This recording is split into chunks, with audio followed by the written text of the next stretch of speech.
السلام علیکم ورحمۃ اللہ. لا حول ولا قوة الا باللہ. حسبنا اللہ ونعم الوکیل. یا حی یا قیوم برحمتک استغیث. لا الہ الا انت سبحانک انی کنت من الظالمین. ربنا آتنا من لدنک رحمہ وہیئ لنا من امرنا رشدا. اللہم صل علی محمد وعلى آل محمد وأصحاب محمد وأزواج محمد وأمة محمد أجمعين إلى يوم الدين آمين. الحمد لله رب العالمين والصلاة والسلام على سيد الأنبياء والمرسلين وعلى آله وأصحابه أجمعين إلى يوم الدين. الحمد للہ آج 10 دسمبر 2023 کو سنڈے کے دن ہمارا یہ پبلک سیشن نمبر 124 ہوگا انشاءاللہ تعالی. آپ کے یہ ریئل ٹائم سوالات پرچیوں کی شکل میں میرے پاس آ چکے ہیں. انشاءاللہ انہیں ہم بعد میں ڈسکس کریں گے. پہلے کرنٹ افیئر کے طور پر ایک ایشو میں نے ڈسکس کرنا ہے. آج سے تقریباً 10 دن پہلے ڈاکٹر اسرار احمد رحمہ اللہ تعالی کی جو تنظیم ہے تنظیم اسلامی، ان کے آفیشیل پیج سے ایک ویڈیو اپلوڈ ہوئی جس میں جو ان کے اس وقت کے موجودہ امیر ہیں شجاع الدین شیخ صاحب حفظہ اللہ تعالی، ان سے ایک کوشچن پوچھا گیا اور اس کے جواب میں انہوں نے کچھ فرمایا جو ڈائریکٹلی میرے سے ریلیٹڈ تھا، کیونکہ اسی پلیٹ فارم سے متعلق اسپیسیفکلی میرا نام لے کے کوشچن پوچھا گیا. ویسے تو ان کے آفیشیل چینل جو تنظیم اسلامی کا ہے اس کو آپ وزٹ کریں تو اس سے پہلے بھی اور اس کے بعد والی بھی ویڈیوز ان کی ویورشپ سینکڑوں میں ہے. چند ایک ایسی ہیں ویڈیوز جو ہزاروں میں گئی ہیں، لیکن یہ والی جو ویڈیو ہے یہ آلموسٹ 1.25 لاکھ کراس کر گئی ہے. تو چونکہ مجھ سے ریلیٹڈ تھی اس لیے میں اپنا حق سمجھتا ہوں کہ اس پر اپنی طرف سے بھی کوئی کامنٹس کروں جو میرے بارے میں انہوں نے کامنٹس کیے. وہ ویڈیو آپ ان کے آفیشیل پیج سے جا کے دیکھ سکتے ہیں، اس میں کافی ساری باتیں انہوں نے کی ہیں. کچھ چیزوں کے جواب تو انہوں نے بڑے اچھے طریقے سے دے دیے. مثلاً مجھ سے متعلق یہ پوچھا گیا کہ انجینئر صاحب اپنے آپ کو ڈاکٹر اسرار صاحب کا اسٹوڈنٹ کہتے ہیں، تو اس کو بڑا اچھا انہوں نے کلیریفائی کیا کہ وہ اسٹوڈنٹ ان معنوں میں نہیں کہتے کہ باقاعدہ کوئی ان کے سامنے بیٹھ کے انہوں نے کوئی علم حاصل کیا ہوا ہے.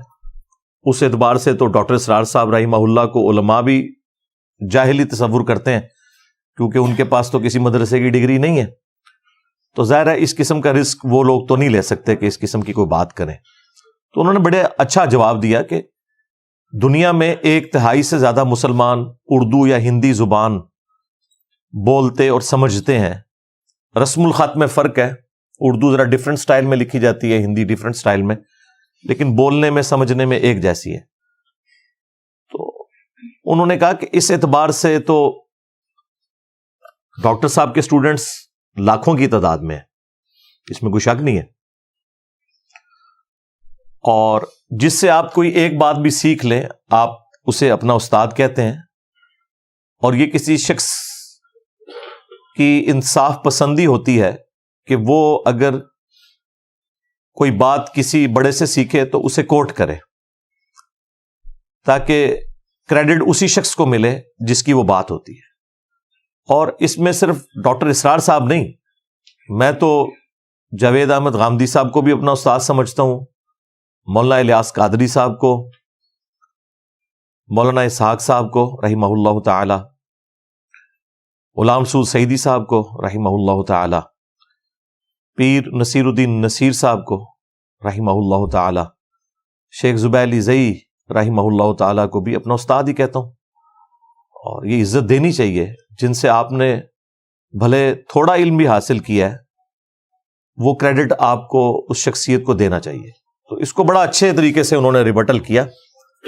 لیکن اسی ویڈیو کے اینڈ پہ جا کے انہوں نے چند ایک جملے میرے بارے میں بولے. حالانکہ اس ویڈیو میں وہ خود کہہ رہے ہیں کہ ہمارے اس پلیٹ فارم کا یہ مزاج نہیں کہ ہم کسی کا نام لے کر اس کے اوپر تنقید کریں. لیکن آپ کو پتا ہے کہ دنیا میں ایک ہی بندہ ہے جو سافٹ ٹارگٹ ہے مذہبی طبقے کا خصوصاً، اور وہ میں ہوں.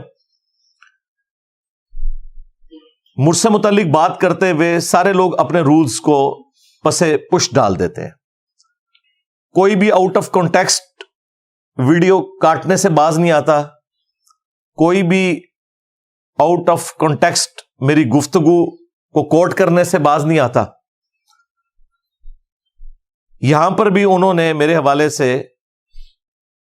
2-3 جملے بولے، اسی کو انشاءاللہ میں رسپانس کروں گا. میں نے یہ ویڈیو پہلے ریکارڈ کروانی تھی، لیکن میں نے کہا کہ میں پہلے ان لوگوں سے رابطہ کروں جو لوگ ڈائریکٹلی اس میں انوالو ہیں. جو ان کے اینکر پرسن ہیں آصف حمید بھائی، وہ ڈاکٹر اسرار صاحب کے چھوٹے بیٹے ہیں جو ان سے کوسچن پوچھ رہے تھے. تو میں نے ان سے رابطہ کیا. ان سے پہلے بھی رابطہ رہتا ہے، کئی سالوں سے رابطہ ہے. بلکہ ایک دفعہ میں ان کے آفس ان سے ملنے کے لیے گیا، وہاں پہ انہوں نے ڈاکٹر ذاکر نائک حافظہ اللہ تعالی سے میری بات بھی کروائی تھی فون پہ. اس اعتبار سے ان سے ایک اچھا رشتہ ہے. جب انہیں فون کیا تو انہوں نے بتایا کہ میں تو اس وقت مسجد نبوی شریف میں بیٹھا ہوں اور عمرے کی تیاری کر رہا ہوں. تو میں نے کہا کہ اب یہ موقع ایسا نہیں کہ میں ان سے اس قسم کی کوئی بات کروں، خام خواہ ان کی روحانیت پھیکی پڑ جائے گی. تو میں نے کہا مجھے آپ سے ایک ضروری کام تھا، لیکن آپ یہ بتائیں آپ نے واپس کب آنا ہے؟ انہوں نے کہا میں نے 6 دسمبر کو واپس آنا ہے. تو میں نے کہا 10 دسمبر تک تو بھی کافی ٹائم ہے. اپنے دل میں سوچا تو میں نے کہا آپ جب 6 کو آئیں گے نا، پھر آپ سے انشاءاللہ میں بات کروں گا. فی الوقت آپ اپنی عبادت کے اوپر توجہ دیں. پھر جب وہ واپس آئے ان سے رابطہ کیا اور آلموسٹ میری ان سے 47 منٹس، پونا گھنٹہ گفتگو ہوئی فون کے اوپر. اب وہ ساری باتیں تو میں نے ادھر نہیں کرنی، ان میں سے بلکہ کوئی بھی بات کرنے کی ضرورت نہیں ہے. لیکن میں نے ایک آفیشیل طریقہ اپنایا کہ میں انہیں اعتماد میں لوں کہ میں اس کے اوپر نیکسٹ سنڈے کو اپنی ورڈکٹ دینے والا ہوں جو جو باتیں وہاں پہ ہوئیں اس حوالے سے. تو انہوں نے بھی اپنی باتیں سامنے رکھی. اس حوالے سے انشاءاللہ تعالی میں 5 علمی پوائنٹس ڈسکس کروں گا. اسپیسیفکلی جو انہوں نے اس ویڈیو کے اینڈ میں جا کے میرے بارے میں ایک سٹیٹمنٹ دی، اسپیسیفکلی کہ اگر آپ ڈاکٹر اسرار صاحب سے محبت کا دم بھرتے ہیں تو ان کے اس مشن میں ان کا ساتھ دیں، خدمت قرآن کے حوالے سے اور اقامت دین کے حوالے سے. اور پلس انہوں نے ساتھ یہ بولا کہ ڈاکٹر اسرار صاحب کا یہ سٹائل نہیں ہے کہ وہ مسلکی اختلافات کو ابھاریں اور فقہی معاملات کے اوپر بحثیں چھیڑیں. یہاں تک بھی بات ہوتی تو میں ہضم کر لیتا. اس کے بعد انہوں نے ایک بڑا سخت جملہ بولا کہ بازاری انداز کے اندر دوسروں کے بزرگوں سے متعلق گفتگو کرنا. البتہ سننے والوں کو دیکھ لینا چاہیے کہ ڈاکٹر اسرار صاحب کی پوری زندگی کس کام میں لگی. کیا معاذ اللہ وہ اسلاف پر بحثیں کرنے میں لگی؟ کیا وہ مسلکی اختلاف پر بحثوں کو چھیڑنے میں لگی؟ کیا وہ افراد اور شخصیات کے اوپر بازاری قسم کے انداز سے کلام کرنے؟ استغفر اللہ، قطعاً نہیں. کیا وہ افراد اور شخصیات کے اوپر بازاری قسم کے انداز سے کلام کرنے؟ استغفر اللہ، قطعاً نہیں. یہ جملہ ایسا ہے جس نے مجھے مجبور کیا کہ میں تنظیم اسلامی، ان کے امیر صاحب اور ان سے محبت کرنے والوں کو تصویر کا دوسرا رخ دکھاؤں کہ تنظیم اسلامی نے جس فرقہ دیوبندیہ کی کوکھ سے جنم لیا ہے، اس فرقہ دیوبندیہ کی اپنی اخلاقیات کیا ہیں، ان کے بزرگوں کی اخلاقیات کیا ہیں. ان لوگوں کے بارے میں تو آپ ایک جملہ بولنے کے لیے تیار نہ ہو اور اللہ کے فضل سے مجھے سمجھانے کے لیے پوری دنیا میدان عمل میں اتری ہے. بڑی اچھی بات ہے. آپ لوگ مجھے سمجھاتے ہیں تو پھر میں آپ کو کہتا ہوں کہ رکو ذرا، صبر کرو، ہمارا مقدمہ بھی سن لو. تو یہ اگر آپ لوگ مجھے فل ٹاس نہ دیں تو مجھے تو کبھی موقع نہ ملے.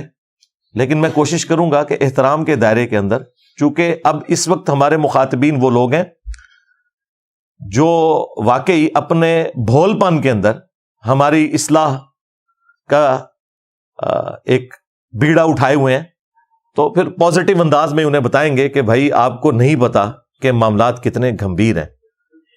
ایون ڈاکٹر اسرار صاحب رحمہ اللہ تعالی خود اپنے بارے میں کہتے تھے کہ میں اختلافی موضوعات کے اندر امی ہوں، میں حدیث کے نالج کے اعتبار سے امی ہوں، میں نے اپنی ساری زندگی قرآن کے اوپر لگائی ہے. تو ظاہر ہے جس تنظیم کے بانی کا اپنے بارے میں یہ دعویٰ ہے کہ میں اس طرح کی فیلڈز میں امی ہوں، تو اس تنظیم کے جو اراکین ہیں ان کا اپنا لیول کیا ہوگا وہ آپ خود سمجھ سکتے ہیں.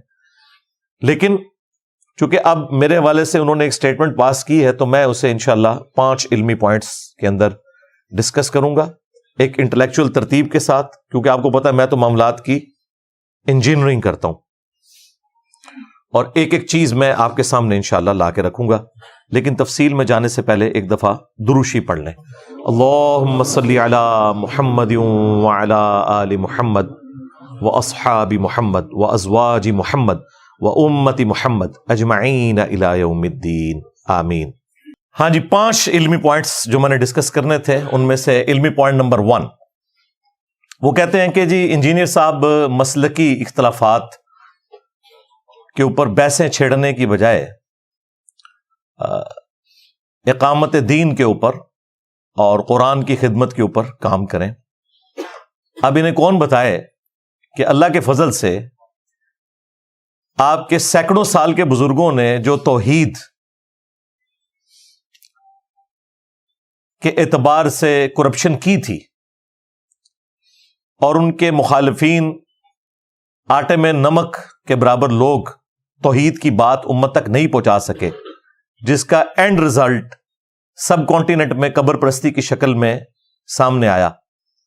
اللہ کا شکر ہے کہ ہمارے اس پلیٹ فارم سے 15 سال کے اندر کافی حد تک اس گندگی کا صفایا ہو چکا ہے الحمدللہ. تو یہ تو ہے ہماری قرآن کی خدمت اور توحید کی خدمت. قرآن کی تفسیر میں نے 344 لیکچرز میں ریکارڈ کروائی ہے 9 سالوں کے اندر. آپ پرانے بزرگوں کی تفسیر بھی اٹھا کے پڑھ لیں، نئے بزرگوں کی تفسیر بھی اٹھا کے پڑھ لیں، اور اس کے بعد ہمارے وہ 344 لیکچر سنیں تو آپ کو اندازہ ہوگا کہ کئی ایک چیزیں جو ان بزرگوں نے بھی ڈسکس نہیں کی تھیں، جو آج کے دور کے مسائل تھے عقائد کے اعتبار سے، میں نے الحمدللہ تفصیل کے ساتھ انہیں بیان کیا ہے. اور دوبارہ سے قرآن کلاسز کی ریکارڈنگ بھی 168 تک پہنچ چکی ہے. اختلافی موضوعات کے اعتبار سے 200 سے زیادہ لیکچرز ہیں، اور ایک کنویں کا مینڈک بن کے نہیں بلکہ میں نے سنی شیعہ کنفلکٹ سے بھی بلند ہو کے جو حق بات تھی اہل سنت کی اسے ایکسیپٹ کیا ہے، جو اہل تشیع کی تھی اسے ایکسیپٹ کیا. پھر اہل سنت کے اندر جتنے فرقے تھے، حنفی، شافعی، مالکی، حنبلی، اور آج کے دور میں بریلوی، دیوبندی، اہل حدیث، ان کے اندر جو جو خامیاں تھی وہ ہائی لائٹ کی ہیں اور جو جو خوبیاں تھی وہ بھی بتائی ہیں. یہ سب کچھ کر کے بھی تکفیر کسی کی نہیں کی. سب کو مسلمان سمجھتا ہوں، سب کے پیچھے نمازیں پڑھتا ہوں، الگ سے کوئی مسجد نہیں بنائی، کوئی چندہ بک نہیں بنائی، انہی کو چندے دیتے ہیں، انہی کے پیچھے نمازیں پڑھتے ہیں اللہ کے فضل سے. یہ ہے خدمت. اقامت دین کی بات کرتے ہیں تو اقامت دین کا مطلب اگر ایک چھوٹے سے فرقہ دیوبندیہ کے اندر کام کرنا ہے تو یہ آپ کی بھول ہے. یاد رکھیے گا، جب تک قریش مکہ نے اسلام قبول نہیں کیا نا، اسلام عرب کی باؤنڈری سے باہر نہیں نکل سکا.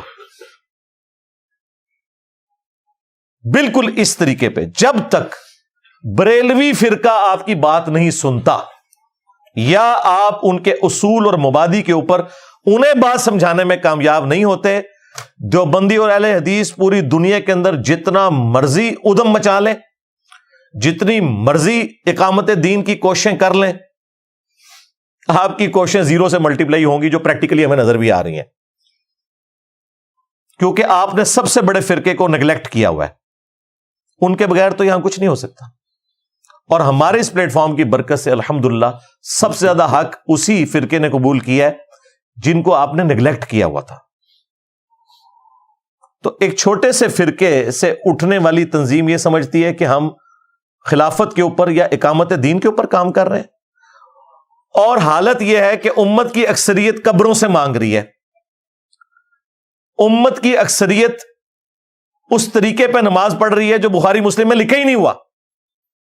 تو اقامت دین تو یہاں سے سٹارٹ ہوگی نا کہ قرآن کی توحید بیان ہو، اور توحید کے بعد جو سب سے اہم چیز ہے نماز، اس کا طریقہ صحیح بخاری اور صحیح مسلم سے سیکھے. تو اللہ کے فضل سے ہمارے پلیٹ فارم سے یہ والا کام ہو رہا ہے. اور جو سب سے بڑی بدعت اس امت کی، جسے سب نیگلیکٹ کرتے رہے، جتنی خلافت والی تنظیمیں ہیں، جتنا دین کے اوپر کام کرنے والی جماعتیں ہیں، فرقہ واریت کو پروموٹ انہوں نے ضرور کیا، فرقہ واریت کے خلاف علم بلند نہیں کیا. سب سے بڑی بدعت اس امت کی فرقہ واریت ہے. یہ ہو ہی نہیں سکتا کہ فرقہ واریت کو ایڈریس کیے بغیر کوئی شخص اقامت دین کرے یا خلافت کا نظام قائم کرے، کیونکہ پاکستان میں اکثریت بریلویوں کی ہے. اگر یہاں بریلویوں کی حکومت آتی ہے تو میرے بھائی خلافت کے اوپر کام کرنے والی تنظیمیں ان کے نزدیک واجب القتل ہیں، کیونکہ وہ انہیں دیوبندیوں کو اور اہل حدیث کو گستاخ رسول سمجھتے ہیں. اقامت دین پھر سٹارٹ ہی آپ سے ہوگا. ہاں، یہ ذہن میں رکھیے گا. آپ کے بزرگوں کی قبریں بھی ملیا میٹ کریں گے اور اپنا ہر نانگا بابا ڈھونڈ ڈھونڈ کے اس کے مزار بنائیں گے وہ. تو گراس روٹ لیول سے آپ نے چینج لے کے آنی ہے. لوگوں کو اس توحید سے آشنا کرنا ہے جو اللہ کے محبوب صلی اللہ علیہ وآلہ وسلم کی تعلیمات میں قرآن و سنت کے ذریعے ہم تک پہنچی ہیں. اگر آپ یہ نہیں کر سک رہے اور آپ درس قرآن کرنے کو اور اس میں بھی جو فرقوں کے اختلافات ہیں انہیں ایڈریس کیے بغیر درس قرآن کرنے کو امت کی خدمت سمجھتے ہیں، تو ایک خاص چھوٹے سے طبقے کے لیے تو امت کی خدمت ہو سکتی ہے یہ کہ جو آلریڈی ان باتوں سے ایگری کرتے ہیں. پوری امت کی خدمت اس میں کوئی نہیں ہوگی. تو اللہ کے فضل سے اقامت دین کے حوالے سے، خدمت قرآن کے حوالے سے، اور بالخصوص امت کی سب سے بڑی بدعت یعنی فرقہ واریت، اس کے خلاف اگر علم کسی نے بلند کیا ہے تو وہ الحمدللہ اس پلیٹ فارم سے بلند ہو رہا ہے. باقی تبلیغی جماعت ظاہر ہے دیوبندیوں کی جماعت ہے، دعوت اسلامی ظاہر ہے بریلویوں کی جماعت ہے، جماعت الدعوہ ظاہر ہے اہل حدیث کی جماعت ہے. تنظیم اسلامی اور جماعت اسلامی مینلی فرقہ دیوبندیہ کی کوک سے انہوں نے جنم لیا. اسی لیے آپ کو بریلوی علماء ان کے پلیٹ فارم کے اوپر نظر نہیں آئیں گے. ایک دو بار غلطی کر کے مفتی منیر صاحب چلے گئے تھے، اب ذرا ان کو لا کے ممبر پہ بھی آپ بٹھائیں، کبھی بھی نہیں آئیں گے وہ. اسی لیے آپ کو ان کے سٹیجز کے اوپر یا دیوبندی نظر آئیں گے یا چاند ایک ماڈریٹ قسم کے اہل حدیث، ورنہ اہل حدیث بھی ان کو مسلمان بھی کوئی نہیں سمجھتے. وہ تو وحدت الوجود کی وجہ سے ڈاکٹر اسرار کو تو مشرک سمجھتے ہیں. میں نے اللہ کے فضل سے ڈاکٹر اسرار صاحب کا دفاع کیا تھا الحمدللہ. صرف دیوبندی فرقہ پیچھے بچتا ہے، اور اس میں بھی جو سخت قسم کے دیوبندی ہیں وہ بھی ان کو ایکسیپٹ نہیں کرتے. تو ایک چھوٹے سے فرقہ دیوبندیہ کا بھی چھوٹا سا حصہ، اس کی ریپرزینٹیٹو جماعت یہ کیسے کہہ سکتی ہے کہ ہم خلافت کے اوپر کام کر رہے ہیں؟ آپ یہ کہ خلافت دیوبندیہ کے اوپر کام کر رہے ہیں. سیدھی سی بات ہے، اس میں کوئی ڈھکی چھپی بات نہیں ہے. لیکن یہ حقائق ہے، اس کو بیان کرنے کے لیے جرأت چاہیے اور سننے کے لیے بھی جرأت چاہیے. تو اللہ کا شکر ہے یہ جو امیر تنظیم نے مشورہ دیا الحمدللہ آلریڈی میں اسی کے اوپر گامزن ہوں. رہا یہ مسئلہ کہ میں اپنے استادوں سے اختلاف کرتا ہوں، مولانا مودودی رحمہ اللہ، مولانا اسحاق صاحب رحمہ اللہ یا ڈاکٹر اسرار صاحب رحمہ اللہ، تو میں علمی دلائل کی روشنی میں، قرآن و سنت کی روشنی میں اختلاف کر رہا ہوتا ہوں، اور اس میں حتی الامکان کوشش کرتا ہوں کہ ہیومن ڈگنیٹی ان کی وائلیٹ نہ ہو، ایٹ لیسٹ ان بزرگوں کے بارے میں. اب اس اختلاف رائے سے کوئی یہ سمجھتا ہے کہ میں ان کے خلاف ہو گیا ہوں تو یہ اس کی بھول ہے. خام خواہ اپنا لقمہ میرے منہ میں ڈالنے کی کوشش تو نہ کرے. ہم نے پہلے بھی اختلاف کیا، آئندہ بھی کریں گے. اختلاف ایک شخص سے نہیں ہو سکتا جس کی قبر مدینے میں ہے صلی اللہ علیہ وآلہ وسلم. باقی ہر شخص سے آپ اختلاف کر سکتے ہیں احترام کے دائرے کے اندر. قرآن و سنت کی دلائل کی روشنی میں آپ اپنی بات رکھ سکتے ہیں. جس کی بات میں وزن ہوگا انشاءاللہ اس کی بات ایکسپٹ ہو جائے گی. اس میں کوئی جھگڑے والی بات ہی نہیں ہے. علمی پوائنٹ نمبر 2، جہاں تک علماء سو کا تعلق ہے، یعنی وہ علماء جو شیطان کے ہتھے چڑھ جاتے ہیں، یعنی کہ فرقہ دیوبندیہ کے نزدیک بریلوی اور اہل حدیث علماء، یعنی کہ فرقہ بریلویہ کے نزدیک دیوبندی اور اہل حدیث علماء، یعنی کہ اہل حدیث علماء کے نزدیک دیوبندی اور بریلوی علماء، اور شیعہ کے نزدیک یہ اور شیعہ ان کے نزدیک. ظاہر ہے علماء سو کی ڈیفینیشن تو یہی ہے نا کہ آپ اپنے والوں کو علماء حق کہیں گے، مخالفین کو علماء سو کہیں گے. اور اس میں جو ڈاکٹر اسرار صاحب جیسے ماڈریٹ لوگ ہیں، ان کی بھی کبھی جرت نہیں ہوئی کہ احمد بریلوی کو وہ اعلی حضرت بریلوی رحمہ اللہ کہہ سکیں. نہیں، احمد بریلوی مرحوم کہتے ہیں، لیکن وہی ڈاکٹر اسرار صاحب آپ کو اشرف علی تھانوی رحمت اللہ علیہ کہتے ہوئے سنائی دیں گے. ہزاروں ویڈیوز نکال لیں، کسی ایک جگہ مجھے کوئی دکھائے کہ انہوں نے کہا ہو اعلی حضرت فاضل بریلوی رحمت اللہ علیہ. نہیں. تو یہ حسن اتفاق تو نہیں ہے کہ اشرف علی تھانوی تو رحمت اللہ علیہ ہے اور اعلی حضرت بریلوی جو ہیں وہ احمد بریلوی صاحب ہیں یا زیادہ زیادہ مرحوم ہے. تو گل وچ کوئی اور ہے. وہ گل یہ ہے کہ تنظیم اسلامی یا جماعت اسلامی اس نے دیوبندی فرقے کی کوکھ سے جنم لیا ہے. یہ کبھی بھی بریلویوں کو کوٹ نہیں کر سکتے، نہ بریلوی انہیں ہضم کریں گے. وہ تو جو ان کے بارے میں گفتگو کرتے ہیں وہ تو بیان بھی نہیں کی جا سکتی کیمرے میں. لیکن جو لوگ کہہ رہے ہیں امت لیول کا کام کرتے ہیں، ان کی بھی جرت نہیں کہ کبھی اس طرح کی بات کر جائیں.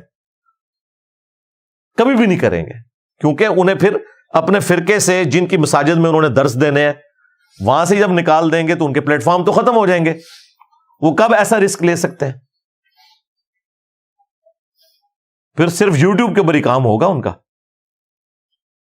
تو اس لیے وہ کبھی بھی اس طرح کا رسک نہیں لیتے. تو علماء سو کے حوالے سے ڈاکٹر اسرار صاحب کا جو موقف تھا، یہ میں امیر تنظیم جو اس وقت کے ہیں ان کو مخاطب کر کے اور ان کی جماعت کے لوگوں کو یہ کہنے لگا ہوں کہ جو زبان ڈاکٹر اسرار صاحب نے علماء سو کے بارے میں استعمال کی ہے، اس کے اوپر میں الگ سے 2-3 گھنٹے ان کے ویڈیو کلپس لگا کے بھی ویڈیو ریکارڈ کروا سکتا ہوں. لیکن میں نمونے کے طور پر جو بیان القرآن انہوں نے ریکارڈ کروایا، 108 گھنٹے کے اندر قرآن کی تفسیر 1998 میں کراچی کے اندر انہوں نے ریکارڈنگ کروائی تھی رمضان شریف کے اندر. اور وہ ریکارڈنگ وہ ہے جو انہوں نے پوری ایک توجہ کے ساتھ ریکارڈ کروائی، پورے اہتمام کے ساتھ ریکارڈ کروائی، اور اس میں جگہ جگہ کٹنگز بھی موجود ہیں جہاں انہوں نے سخت جملے بولے. اور میرے پاس وہ ویڈیوز بھی ہیں جو بغیر کٹنگ والی ہیں، لیکن میں وہ بددیانتی نہیں کروں گا کہ میں اسے اپلوڈ کروں. وہ شروع میں انہوں نے غلطی سے اپلوڈ کر دی. وہاں جو کچھ اہل حدیث کے بارے میں، جو کچھ بریلویوں کے بارے میں ڈاکٹر اسرار صاحب نے زبان استعمال کی ہوئی ہے نا، وہ کیمرہ سن بھی نہیں سکتا. میرے پاس وہ والی ریکارڈنگ بھی پڑی ہوئی ہے. لیکن یہ بددیانتی ہوگی کہ جس ریکارڈنگ کو انہوں نے خود ہٹا دیا میں اسے جان بوجھ کے یہاں پہ دکھاؤں. جو ان کی آفیشیل ریکارڈنگ کٹنگ والی ہے نا، جو اس وقت دنیا میں چل رہی ہے ڈی وی ڈیز کی فارم میں، بلکہ میں نے تو ڈی وی ڈیز کا سیٹ جو لیا تھا اس پہ ڈاکٹر اسرار صاحب سے میں نے سگنیچر کروائے تھے. ڈاکٹر صاحب واکنٹ آئے ہوئے تھے ڈاکٹر فرحت ہاشمی کی دعوت کے اوپر، تو وہاں سے میں نے وہ ڈی وی ڈیز خریدی تھی. تو میرے پاس آج بھی موجود ہے، انہوں نے اپنے سگنیچر کر کے مجھے دیے تھے. بعد میں تو خیر میری تفصیلی ملاقات بھی ان سے ہے 13 جون 2008 کو، بلکہ یہ 13 جون 2008 والی ملاقات پہلے ہے اور واکنٹ والا ان کا ٹرپ بعد کا ہے. اس کی الگ سے ویڈیو ریکارڈ ہے، اس میں جتنی گفتگو ہوئی تھی وہ آپ دیکھ سکتے ہیں. 1 ملین سے زیادہ لوگ اس ویڈیو کو دیکھ چکے ہیں.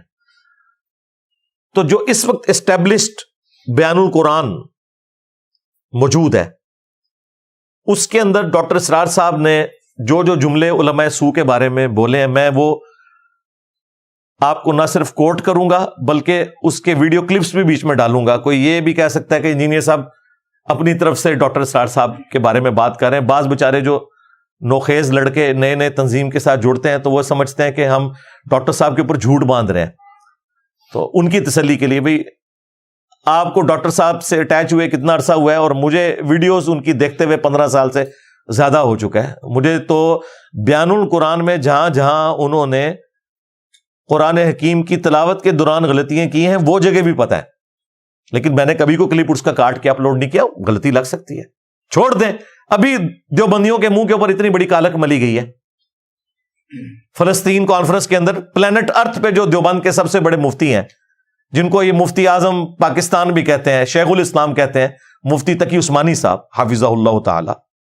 اور یہ میں ان کے اوپر ٹونٹ نہیں کر رہا, بشری تقاضا کسی سے بھی ہو سکتا ہے. میں ان کے ماننے والوں کے اوپر ٹونٹ کر رہا ہوں جو اس بنیاد کے اوپر کسی کے بارے میں کہہ دیتے ہیں جی قرآن پڑھنا نہیں آتا. انہوں نے قرآن کی ایک آیت جو مشہور زمانہ آیت تھی, سورہ توبہ کی آیت نمبر 24, اس میں کم از کم 4 جگہ پہ غلطی کی ہے ایک آیت کے اندر. لقمے دے کے بھی ان کی غلطی درست نہیں ہوئی پیچھے سے. پھر اینڈ پہ انہوں نے صرف ترجمے بیان کر دیا. اب ہم کیا ان کا مذاق اڑانا شروع کرتے ہیں؟ نہیں, غلطی لگ سکتی ہے. ابھی تو میں غلطی بتا رہا ہوں جو آیات کے اندر ہے. جو تجوید کی غلطیاں ہیں وہ تو ظاہر ہے یہ لوگ قاری نہیں ہیں, نہ مفتی تقی عثمانی صاحب قاری ہیں, نہ مفتی منیب صاحب قاری ہیں. میں اس طرح کی غلطیاں بھی نکال سکتا ہوں کیونکہ میں نے تو میٹرک لیول سے قرات سیکھی ہوئی ہے الحمدللہ. باقی کہیں پڑھنے میں کوئی کسی سے مس ہینڈلنگ ہو جانا یہ نہیں ہوتا کہ اسے قرآن نہیں پڑھنا آتا. تقی عثمانی صاحب کو پھر ہم کیا اس طرح کی بات کریں گے؟ تو اس طرح کی مس ہینڈلنگ, لیکن میں نے کبھی وہ چیزیں اس طریقے سے ویڈیو میں نہیں دکھائی. تو ڈاکٹر اسرار صاحب نے جو 5 جملے علماء سو کے بارے میں بولے ہیں نا, میں وہ ایک ایک جملہ آپ کو سناتا ہوں اور ویڈیو کلپس بھی لگاؤں گا. پھر آپ نے فیصلہ کرنا ہے کہ جو لوگ ہمیں مشورہ دیتے ہیں کہ انجینئر صاحب جو ہے بازاری لینگویج استعمال کرتے ہیں, تو کیا یہی توپوں کا رخ آپ اپنے امیر کی طرف بھی کریں گے جو بانی تنظیم ہے؟ میں تو نہیں کروں گا. میں تو کہتا ہوں بالکل ٹھیک بول رہے ہیں. ڈاکٹر اسرار صاحب جس طریقے سے گفتگو کرتے تھے ممبر کا تقاضا ہی یہی ہے. صحیح مسلم میں 2005 نمبر حدیث ہے, اور یہ حدیث وہ ہے جو جابر بن عبداللہ سے امام محمد باقر علیہ السلام نے روایت کی ہے, اور ان سے ان کے بیٹے امام جعفر صادق علیہ السلام نے روایت کی ہے. اہل البیت کے ائمہ نے یہ حدیث روایت کی ہے کہ نبی صلی اللہ علیہ وآلہ وسلم جب بھی ممبر پر جلوہ افروز ہوتے, آپ کی آواز بلند ہو جاتی, غصے میں اضافہ ہو جاتا, آنکھیں سرخ ہو جاتی, جیسا کہ کوئی جرنیل اپنی فوج کو تیار کر رہا ہو. یہ نبی علیہ السلام کا نارمل خطبہ ممبر کا یہ ہوتا تھا, کیونکہ ممبر کی ریکوائرمنٹ ڈفرنٹ ہے. ہاں ویسے بیٹھ کے مجھ سے بات کریں تو وہ اور بات ہے, لیکن جب آپ ممبر پہ بیٹھتے ہیں تو پھر یہ ممبر کا تقاضا ہے کہ آپ کی آواز بلند ہو جائے, آنکھیں سرخ ہو جائیں, غصے میں اضافہ ہو جائے. تو نبی علیہ السلام کے جمعے کے یا عید کے خطبے کا سٹائل طارق جمیل سٹائل یا غامدی سٹائل نہیں ہوتا تھا, ڈاکٹر اسرار سٹائل ہوتا تھا. اور یہ کوئی بدتمیزی پہ مبنی سٹائل نہیں بلکہ سنت سٹائل ہے. اب آپ کو سنت سکھائی نہیں گئی, آپ کو پتہ ہی نہیں قرآن و سنت میں کیا لکھا ہوا ہے, تو آپ کو تو یہی لگنا ہے. آپ نے چند رسومات کا نام دین رکھ لیا ہوا ہے. تو اب وہ ڈاکٹر اسرار صاحب کے 5 جملے میں آپ کو بتاتا ہوں. نمبر 1, ڈاکٹر صاحب نے فرمایا علماء سو دنیا کے کتے ہیں. کتے کا ورڈ یوز کیا ہے. علماء سو کیوں وجود میں آتے ہیں؟ جب وہ دنیا کے کتے بن جائیں گے تو وہ دین کو بدنام کرنے والے ہوں گے. بظاہر دینی مناسب ہیں لیکن اصل میں ان کے پردے میں دنیا داری کی جا رہی ہے. نمبر 2, آسمان دنیا کے نیچے سب سے بدترین مخلوق علماء سو ہے. جو شخص دین کی خدمت میں لگا ہوا ہے, اب اسے فرض کیجئے کوئی ہدیہ دے رہا ہے, کوئی اس کو اگر فرض کیجئے تحفہ دے رہا ہے یا کسی طریقے سے, تو دین کے لیے دے رہا ہے. اگر یہ لوگ بھی اپنے پاس دولت جمع کریں, اگر یہ اپنی جائیدادیں بنائیں, تو یہ بدترین انسان ہے آسمان کی چھت کے نیچے کی. ظاہر ڈاکٹر صاحب جب علماء سو کہہ رہے ہیں تو وہ کس کو کہہ رہے ہوں گے؟ مطلب کوئی کسی خلائی مخلوق کو تو نہیں کہہ رہے نا, اسی پلانٹ کے اوپر آباد ہے نا وہ مخلوق. کس کو کہہ رہے ہوں گے وہ؟ اب مجھے بتانے کی ضرورت نہیں ہے. ظاہر ہے انہی کو کہہ رہے ہیں کہ جن کو وہ رحمت اللہ علیہ کہتے ہوئے ڈرتے ہیں. جن کو وہ رحمت اللہ علیہ کہہ رہے ہیں ان کو تو نہیں کہہ رہے ہوں گے. نمبر 3, انہوں نے فرمایا کہ قرآن کے اندر بھی علماء نے تحریف کر دی ہے, صرف قرآن کا ٹیکسٹ باقی ہے جو عربی ٹیکسٹ ہے. قرآن کے مفہوم میں اور تفسیر میں علماء نے تحریف کر دی ہے. یہ علماء کے فضائل ڈاکٹر اسرار صاحب نے بیان کیے.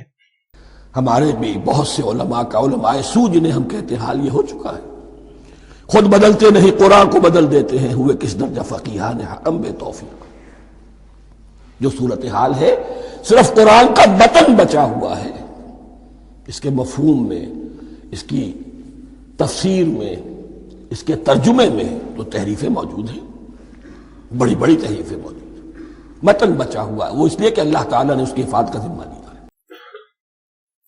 نمبر 4, انہوں نے کہا کہ علماء حق اور علماء سو میں فرق کرنے کے لیے لٹمس ٹیسٹ یہ ہے کہ جو بھی عالم دین اپنے دینی کیریئر کے انجام پر دولت اور جائیداد چھوڑ کر مرے تو اس میں کوئی شک ہی نہیں وہ علماء سو میں سے ہے. میرے نزدیک آج بھی اگر آپ جاننا چاہیں علماء حق کون ہیں اور علماء سو کون ہیں تو لٹمس ٹیسٹ یہ ہے, جو شخص اپنے دینی کیریئر کے نتیجے میں پھر جائیداد بنا کر اور دولت چھوڑ کر مرا ہو وہ علماء سو میں سے لا محالہ, اس میں کسی شک و شبے کی گنجائش نہیں. لو جی, ڈاکٹر صاحب نے تو تھوڑے سارے مولوی پھڑکا چڑھے تھے. مرنے کے بعد زندگی میں ان کے ایسٹس دیکھیں, تنخواہیں 10-10, 20-20 ہزار اور گاڑیوں ڈرائیور رکھے ہوئے. ڈاکٹر اسرار صاحب نے جو ڈیفینیشن کی ہے نا اس کے تحت تو یہ سارے کے سارے علماء سو ہیں, جن کو آپ علماء حق یا پنجابی میں علماء حقا یا ہمارے ایک دوست علماء حقا کہتے ہیں, جن کو سمجھ رہے ہیں نا, وہ بھی سارے کے سارے ڈاکٹر صاحب کے نزدیک, کیونکہ انہوں نے کہا لٹمس ٹیسٹ ہے کہ وہ دینی کیریئر کے انجام پہ. تو میں کسی عالم کا نام نہیں لیتا, جس کو آپ بڑے سے بڑا عالم سمجھتے ہیں نا, ذرا بتائیں کہ ان کے پاس کون سی کمپیٹنسی ہے, انہوں نے کس کاروبار کے اندر محنت کی, کون سی ایسی نوکری کر لی کہ ان کے پاس کروڑوں اور اربوں کی جائیدادیں ہیں. سب کا سب وہ چندہ بک سے کھاتے ہیں. اور دیکھیں ادھر وہ بندہ بیٹھا ہے جو اپنی جیب سے آپ کو کھلاتا ہے. کوئی چندہ بک نہیں, کوئی مسجد نہیں, کوئی مدرسہ نہیں, چندے تمہیں دیں, نمازیں تمہارے پیچھے پڑھے, اور پھر تم سے یہ باتیں ہم سنیں کہ جی انجینئر صاحب نے فرقہ لانچ کر دیا. فرقوں کا ایک گند ہے نا, جو کوئی ایک گند میرے اندر ثابت کرو. اور 5ویں نمبر پہ ڈاکٹر صاحب نے فرمایا کہ آج کی جو نوجوان نسل ہے یہ دین سے متنفر صرف اس وجہ سے ہے کہ انہوں نے علماء کا کردار دیکھ لیا ہے, اور وہ یہ سوچتے ہیں کہ وہ علماء جو قرآن و سنت پیے ہوئے ہیں, یہ جملہ ہے ان کا, کہ یہ تو قرآن و سنت پیے ہوئے ہیں اور یہ بھی دنیا کے کتے بنے ہوئے ہیں اور آپس میں اسی طریقے سے لڑتے پھرتے ہیں جس طرح دنیا دار لوگ. پھر وہ کہتے ہیں کہ اگر قرآن و سنت پینے والے لوگوں کا یہ حال ہے تو ہم بھی دین پر چلے تو اسی قسم کے مسلمان بنیں گے. یہ چیز لوگوں کو, نوجوان نسل کو دین سے متنفر کر دیتی ہے. جب اللہ تعالیٰ کسی امت کو کتاب دیتا ہے اور اس امت کے اندر جو ہے پھر وہاں کے نوجوان فرض کیجئے 3ری 4تھی 5ویں نسل میں آ کر دیکھتے ہیں کہ جو اس کتاب کے عالم ہیں, پڑھنے پڑھانے والے ہیں, آپس میں دست و گریبان ہیں, لڑ رہے ہیں, ان کی زندگیوں کو بھی ہم دیکھتے ہیں تو وہ بھی اسی طرح کے دنیا دار ہیں جیسے ہم ہیں, تو ان کا اعتماد کتاب پر سے اٹھ جاتا ہے کہ ہم نے تو یہ کتاب پڑھی نہیں, انہوں نے پڑھی ہوئی ہے, یہ تو اس کتاب کو پیے ہوئے ہیں اور پھر ان کا کردار یہ ہے. تو کیا ہے اس کتاب میں, پھر نوٹ کیجئے اس کو, وَإِنَّ الَّذِينَ أُورِثُوا الْكِتَابَ مِن بَعْدِهِمْ لَفِي شَكٍّ مِّنْهُ مُرِيبٍ. ان کے اندر شکوک و شبہات, ریب پیدا ہو جاتے. لو جی, کوئی فضیلت رہ گئی باقی علماء دی؟ تو یہ ڈاکٹر صاحب کی میں ساری ویڈیوز انشاءاللہ اٹیچ کروں گا تاکہ اگر کسی کو وہم آئے نا تو وہ نکل جائے اللہ کے فضل سے. باقی اگر مجھ سے پوچھیں تو میں ڈاکٹر صاحب کی ہر بات کے ساتھ ایگری کرتا ہوں قرآن و سنت کی روشنی میں.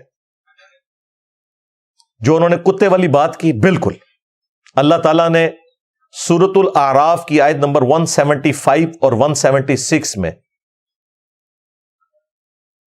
بلعام بن بعورہ المستدرک للحاکم میں حدیث موجود ہے, ابن مسعود رضی اللہ تعالیٰ عنہ کا قول, یہ ایک یہودی عالم تھا بلعام بن باعورہ. بلعام بن باعورہ بھی بولا جاتا ہے, بلعام بن باعورہ بھی, یہ دونوں پروننسیشنز چل رہی ہیں. اس کے بارے میں نازل ہوئی کہ علم والا تھا لیکن دنیا کی محبت میں ڈوب گیا. تو اللہ تعالیٰ نے فرمایا اس کی مثال اب کتے کی سی ہے. جیسے کتا زبان ہانپ رہا ہوتا ہے, خواہ اس پہ بوجھ ڈالیں یا نہ ڈالیں, اس کی زبان ہر وقت باہر رہتی ہے, رال اس کی ٹپکتی رہتی ہے. تو اللہ تعالیٰ نے علماء سو کے لیے کہا کہ کتے کی مثال ہے جو زبان ہانپ رہے. اور پھر نبی صلی اللہ علیہ وآلہ وسلم نے بھی علماء سو کے لیے کتے کی مثال بیان کی ہے. علماء سو سے مراد ڈاکٹر صاحب نے جو ڈیفینیشن کی ہے نا, تو شاید ڈاکٹر صاحب ہی بچتے ہیں. میں وہ ویڈیوز لگا دیے اسی لیے تاکہ آپ کو سمجھ آ جائے. تو یہ علماء سو کے ساتھ جو سو ہے نا, یہ برکت کے لیے لگا ہوا ہے, صرف علماء ہی سمجھیں اس کو, تھوڑے کو بہت سمجھے. تو سنن نبی داؤد میں حدیث ہے, نبی علیہ السلام نے فرمایا میری امت کے 72 فرقے جہنم میں جائیں گے, صرف ایک گروہ جو ہے نا وہ حق پہ ہوگا, الجماع, جو امت کی مین سٹریم ہے. اور میری امت میں فرقوں میں ایسی ایسی بدعتیں پیدا ہوں گی گویا کہ باولا کتا اگر کسی کو کاٹ جائے تو اس کے ایک ایک ریشے میں اس کا زہر پہنچ جاتا ہے نا, اس طرح میری امت کے فرقوں میں ایسے فرقے بھی ہوں گے ان کے ایک ایک ریشے میں وہ زہر پہنچ جائے گا. تو وہ کون سا باولا کتا ہے جو کسی فرقے والوں کو کاٹ جائے تو وہ زہر اس کے اندر انڈیل دیتا ہے؟ ظاہر ہے یہ کوئی کرکٹ کا پلیئر تو نہیں کر سکتا, کوئی ہاکی کا پلیئر نہیں کر سکتا. یہ کتا وہ ہوگا کہ جو آپ کو جمعے والے دن رسول اللہ کے ممبر کے اوپر نظر آتا ہے اور اس ممبر پہ بیٹھ کے آپ کو جھوٹی قصہ کہانیاں اور شرک پہ مبنی واقعات سناتا ہے, قرآن و سنت کے خلاف تعلیمات دیتا ہے, حتیٰ کہ یہاں تک کہتا ہے کہ قرآن و حدیث ڈائریکٹ نہ پڑھنا گمراہ ہو جاؤ گے. یہ بات کوئی یہودی کرے تو ہم اس کی زبان کھینچنے کے لیے بھی اٹھ کھڑے ہوں, لیکن اس مفتی سے ہم جمعے کے ممبر پہ جب یہ بات سنتے ہیں قرآن و حدیث ڈائریکٹ نہ پڑھنا گمراہ ہو جاؤ گے, ہم کہتے ہیں مفتی صاحب نے فرما دیا.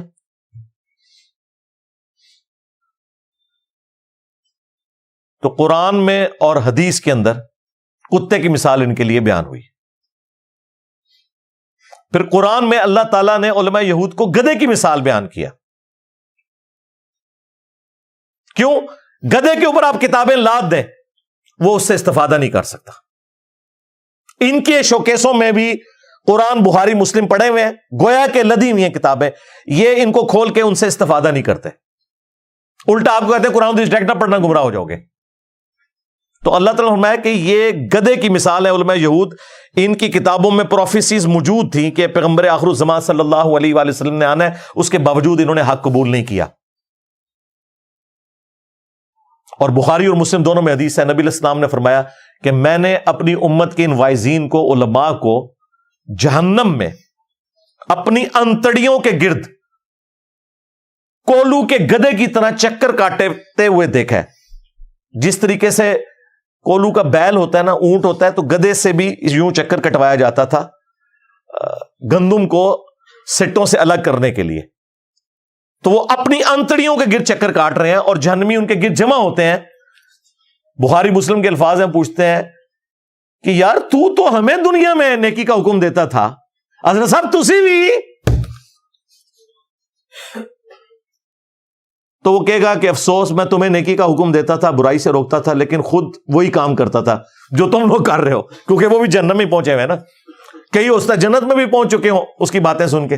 اس لیے کہتے ہیں جی مولوی جو کہتا ہے نا اس کے مطابق چلنا چاہیے اگر وہ قرآن و سنت کے مطابق کہہ رہا ہے, اور جو کرتا ہے اس کے مطابق بالکل نہیں چلنا چاہیے, کیونکہ وہی مرضی ہوتی ہے لمحہ پا لینا, پھر اپنی باری آ جائے تو. وہ پنجابی میں جو محاورہ بولا جاتا ہے.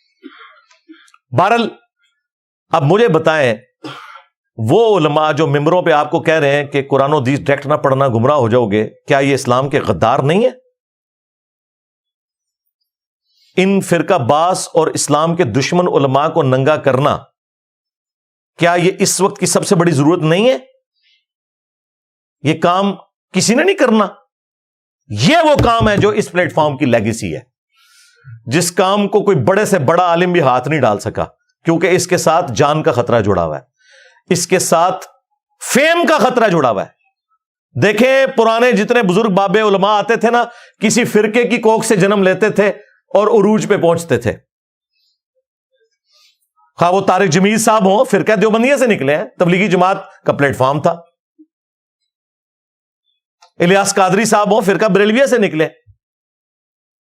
آج تک ایسا نہیں ہوا تھا کہ ایک بندہ اکیلا اٹھے سارے فرقوں کو للکارے اور علم کی بنیاد کے اوپر انہیں الٹ کے رکھتے۔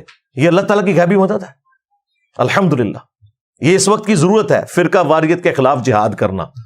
اور جو بندہ جہاد کر رہا ہے، آپ خود کر نہ سکیں، اس کے بارے میں کہ یہ بازاری زبان استعمال کرتا ہے اور یہ کرتا ہے وہ کرتا ہے، تو وہ میں نے آپ کو ڈاکٹر اسرار صاحب کی بھی زبان بتا دی۔ ابھی تو میں آپ کے بزرگوں کی، فرقہ دیوبندیہ کی کوکھ سے جنم لیا ہے جس تنظیم نے، ان کے بزرگوں کی زبان بھی ابھی آپ کو بتاتا ہوں۔ ہو سکتا ہے کسی کو وہاں آئے کہ یہ بعد والے لوگ ذرا خراب ہو گئے، پرانے ٹھیک سے، پرانے تے اللہ معافی دے، توبہ توبہ توبہ کرو۔ وہ تے اس تو زیادہ پیڑے سن، یہ تے میڈیا دی وجہ نال تھوڑے ہلکے ہو گئے نے، وہ بہت پاری سن۔ اچھا یہاں پہ میں ضمناً ایک بات عرض کروں، بعض لوگ سورۃ البقرہ سے وہ آیت لے کے آتے ہیں کہ قرآن میں لکھا ہوا ہے یضل بہ کثیرا ویہدی بہ کثیرا، تو قرآن پڑھ کے تو لوگ گمراہ ہوں گے۔ بھئی جس کا یہ عقیدہ ہے نا کہ قرآن لوگوں کو گمراہ کرتا ہے، وہ شخص پکا کافر ہے، اس کے کفر میں شک کرنے والا بھی کافر ہے۔ کیا قرآن لوگوں کو گمراہ کرنے والی کتاب ہے؟ نعوذ باللہ، یہ تو ھدی للناس وبینات من الہدی والفرقان، پوری انسانیت کے لیے ہدایت ہے، اور اس میں ہدایت کے روشن دلائل ہیں، اور حق اور باطل میں تمیز کرنے والی ہے، الفرقان۔ ایون صحیح بخاری میں رسول اللہ کے لیے آیا صلی اللہ علیہ وآلہ وسلم، محمد فرق بین الناس، محمد لوگوں میں حق اور باطل میں فرق ہے۔ وہ تو اللہ تعالیٰ نے ایک ٹونٹ کے طور پر بات کی ہے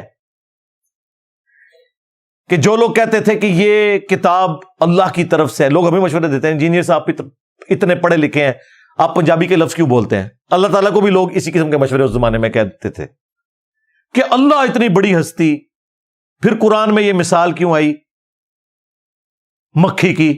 سورہ حج میں اللہ تعالیٰ نے مکھی کی مثال دی، سورۃ العنکبوت میں مکڑی کی مثال دی۔ وہ کہتے ہیں اللہ اتنی بڑی ہستی ہے تو چھوٹی چھوٹی مثالیں کیوں دیتا ہے؟ تو اللہ تعالیٰ نے اس کا جواب دیا کہ اللہ تعالیٰ اس بات سے حیا محسوس نہیں کرتا کہ وہ مچھر کی مثال دے یا اس سے بھی زیادہ کوئی حقیر چیز کی۔ کیوں؟ اللہ کا مقصد تو بات کو سمجھانا ہے، اور جو لوگ بات ماننے والے ہیں، اللہ تعالیٰ نے فرمایا کہ وہ جانتے ہیں کہ یہ حق ہے ان کے رب کی طرف سے، اور جو بات نہیں ماننے والے، ٹیڑھ پن تلاش کرنے والے لوگ ہیں، وہ کہتے ہیں اس مثال سے اللہ کو کیا ملا؟ تو اس پہ اللہ تعالیٰ نے فرمایا کہ اللہ تعالیٰ اس مثال کے ذریعے بہت سے لوگوں کو ہدایت دیتا ہے۔ ہدایت کس کو دیتا ہے؟ جو بات کو مان لیں، اور بہت سے لوگوں کو گمراہ کرتا ہے، یعنی جو بات نہیں مانتے وہ خود گمراہ ہوتے ہیں، تو اللہ تعالیٰ بھی پھر انہیں گمراہ ہونے دیتا ہے۔ یہ مطلب تھا۔ یہ کہاں سے مطلب نکلا ہے کہ قرآن حدیث ڈائریکٹ نہ پڑھو گمراہ ہو جاؤ گے؟ اگر اسلامی حکومت ہو، خلافت کا نظام ہو، تو ایسے علماء واجب القتل ہیں جو کہتے ہیں کہ قرآن لوگوں کو گمراہ کرتا ہے۔ قرآن نہیں گمراہ کرتا، لوگ قرآن کو نہ مان کے خود گمراہ ہوتے ہیں۔ قرآن میں ہی کہاں لکھا ہوا تھا؟ بس مفتیوں کو، ان فرقہ بازوں کو پتا تھا ہمارے عقیدے قرآن و سنت کے خلاف ہیں، تو ہماری غلطیوں پہ پردہ ڈالنے کا طریقہ یہی ہے کہ یہ بات پبلک میں مشہور کر دو، بس اس لیے سارا یہ ڈرامہ بازی انہوں نے کی۔ علمی پوائنٹ نمبر 3، جو امیر تنظیم تھے انہوں نے سورۃ الانعام کی آیت نمبر 108 میرے متعلق کوٹ کرتے ہوئے مجھے سمجھاتے ہوئے کہا وَلَا تَسُبُّوا الَّذِينَ يَدْعُونَ مِن دُونِ اللَّهِ فَيَسُبُّوا اللَّهَ عَدْوًا بِغَيْرِ عِلْمٍ، لوگوں کے جھوٹے معبودوں کو گالی مت دو ورنہ وہ لا علمی میں تمہارے سچے معبود کو گالیاں دیں گے. اندازہ کریں اس آیت کا میرے سے کیا لینا دینا تھا؟ کیا میں ہندوؤں کے خداؤں کو گالی دیتا ہوں؟ کیا میں نے کرسچنز یا جیوز نے جن لوگوں کے بارے میں غلط عقیدے کلیم کیے ہیں انہیں گالیاں دیتا ہوں؟ نہیں. ان کے بابوں کو ہاتھ ڈالتا ہوں. تو وہ کافروں والی آیت میرے اوپر لگا رہے ہیں. یہ کافروں سے متعلق کہا گیا تھا کہ ان کے جھوٹے معبودوں کو گالی نہیں دینی، یہ تمہارے سچے معبود کو گالی دیں گے. کیا بریلوی، دیوبندی، اہل حدیث، شیعہ کا معبود کوئی اور ہے اور میرا معبود اور ہے؟ ایک ہی ہے. ہاں ان معنوں میں اور ہے کہ جو کوالٹیز وہ اپنے معبود کی یا اپنے بابوں کی کلیم کرتے ہیں وہ قرآن و سنت میں نہیں لکھی ہوئی. اسی کو میں نے عرض کیا ہے کہ مرنے سے پہلے اے مسلمان کر لے اس پہ غور. کتابوں کا خدا اور ہے، بابوں کا خدا اور. خدا ایک ہی ہے، تعلیمات ڈیفرنٹ ہے. تو گویا کوئی اور ہی خدا مانے ہوئے وہ. تو یہ کافروں کے بارے میں ہے کہ ان کے جھوٹے خداؤں کو نہیں. تو یہ فرقہ باز علماء اور ان کے بزرگ آج کافر ہونے کی اناؤنسمنٹ کر دیں، ہم ان کو آڑے ہاتھوں لینا چھوڑ دیں گے. پیار محبت سے علمی اختلاف کریں گے.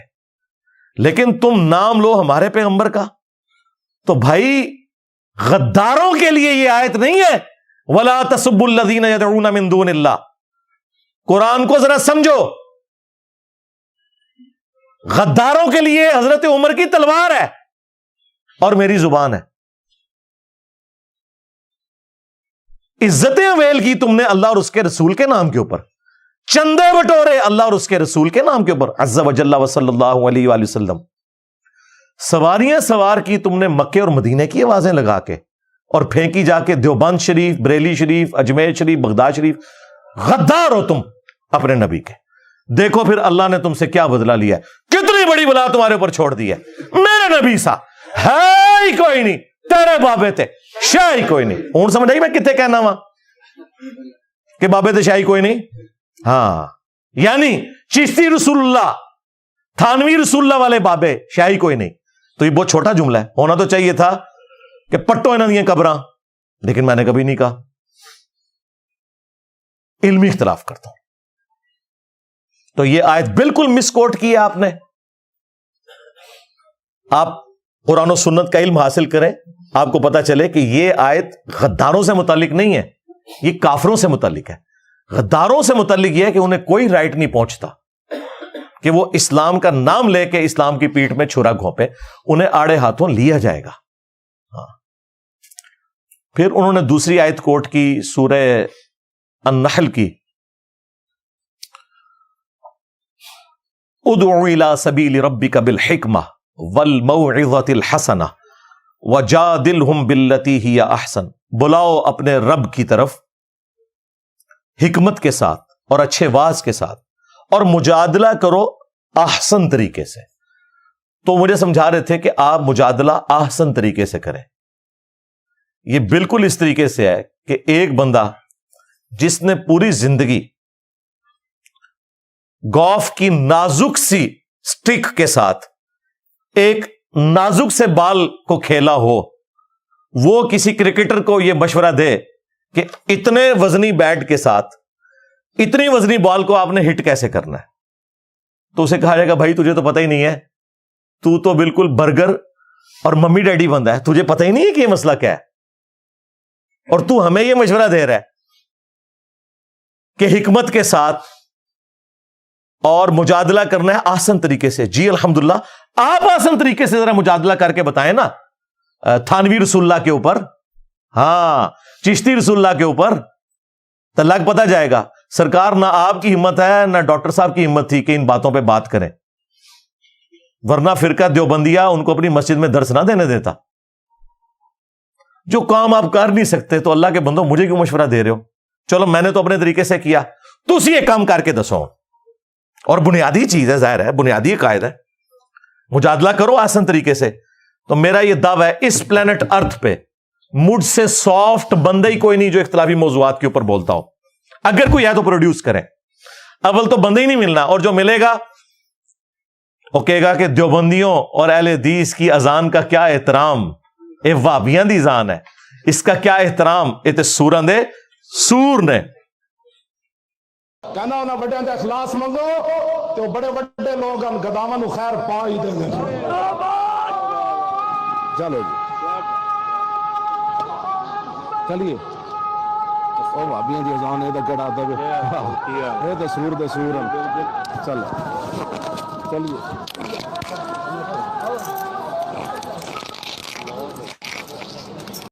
تو مجھ سے زیادہ سافٹ بندہ ہی کوئی نہیں جو اختلافی موضوعات کے اوپر بولتا ہو. آپ لوگوں کی تو جرت ہی نہیں بولنے کی.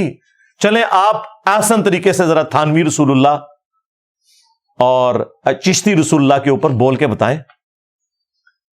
جناب لائف ونریبل ہو جائے گی, گھر سے نہیں نکل سکیں گے. مشورے دیندے نے منو آپ کرو نا سرکار, منو چھڑ دو, میں تو غلط طریقے نال کر رہا, تسی صحیح طریقے نال کرو. بس بس ہوا نکل گئی. ہاں پھر وہی ہوگا, گلنا سنو.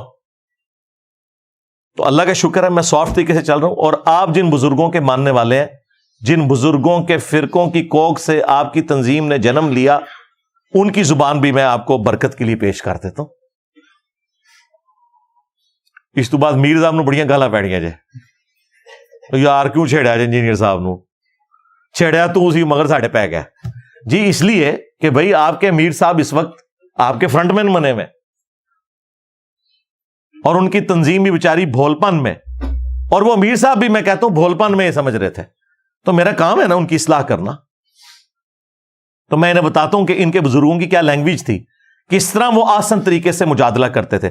آپ مجھے ایمانداری سے بتائیں, میں اگر ان کے مجادلے کی باتیں ان کی کتابوں سے بتا دوں, اس کے بعد بھی یہ لوگ ان کے خلاف ویڈیو نہ ریکارڈ کروائیں اور اپنی توپوں کا رخ اس طرف نہ کریں, تو اس کا مطلب ہے یہ مجھے بتانے میں مخلص نہیں ہے, کسی کے فرنٹ مین بنے ہوئے. بالکل ہے کہ نہیں ایسا؟ لو جی ٹائم قیامت آ گئی, بول کے جاتے کوئی بھی نہیں بولے گا. ان بڑوں کے کہنے کے اوپر میرے بارے میں سارے بولنے کے لیے تیار ہو جاتے ہیں. جب میں ان بڑوں کے علمی کپڑے اتارتا ہوں تو ان کے بارے میں بات کرنے کے لیے لوگ تیار نہیں ہوتے. تو سنیں جناب, احمد بریلوی صاحب نے جب حسام الحرمین لکھی 1905 میں, جس میں علماء دیوبند پہ انہوں نے کفر کے فتوے لگائے, تو چلیں ان سے تو جو بھی بقول ان کے مس ہینڈلنگ ہوئی, اس کے جواب میں جو کتاب انہوں نے لکھی علماء دیوبند نے, اس کتاب کا نام رکھا المہند علی المفند. ہند کی تلوار ایک سٹھیائے ہوئے بابے کے اوپر. اور سٹھیائے ہوا بابا کسے کہا؟ بزرگان دین کو. جی تمہارے بزرگان دین کے جتنے ماننے والے ہیں نا, ان سے ڈبل احمد بریلوی صاحب کے ماننے والے ہیں. تو یہ جادلہم باللتی ہی احسن فرقہ دیوبندیہ کے بزرگوں نے کیوں نہیں کیا احمد بریلوی کے لیے المفند لکھا؟ پاگل بابا. اور المہند علی المفند, ہند کی تلوار ایک سٹھیائے ہوئے بابے کے اوپر. اور اس میں انہوں نے کہا کہ احمد بریلوی اور ان کی جماعت ایک شیطانی لشکر ہے جو ہم پہ حملہ آور ہو گیا. جس طرح کے انبیاء پر شیاطین حملہ آور ہوتے تھے, یہ علماء دیوبند رضی اللہ عنہم پر حملہ آور ہوئے. 14ویں صدی دے مولویوں رضی اللہ عنہم.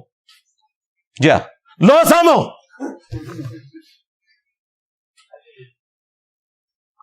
اور اس پہ اشرف علی تھانوی صاحب نے سگنیچر کیے ہوئے اپنے. 30 سے زیادہ علماء دیوبند کے اس پہ سگنیچر ہیں, بعد والوں کے بھی سگنیچر ہیں.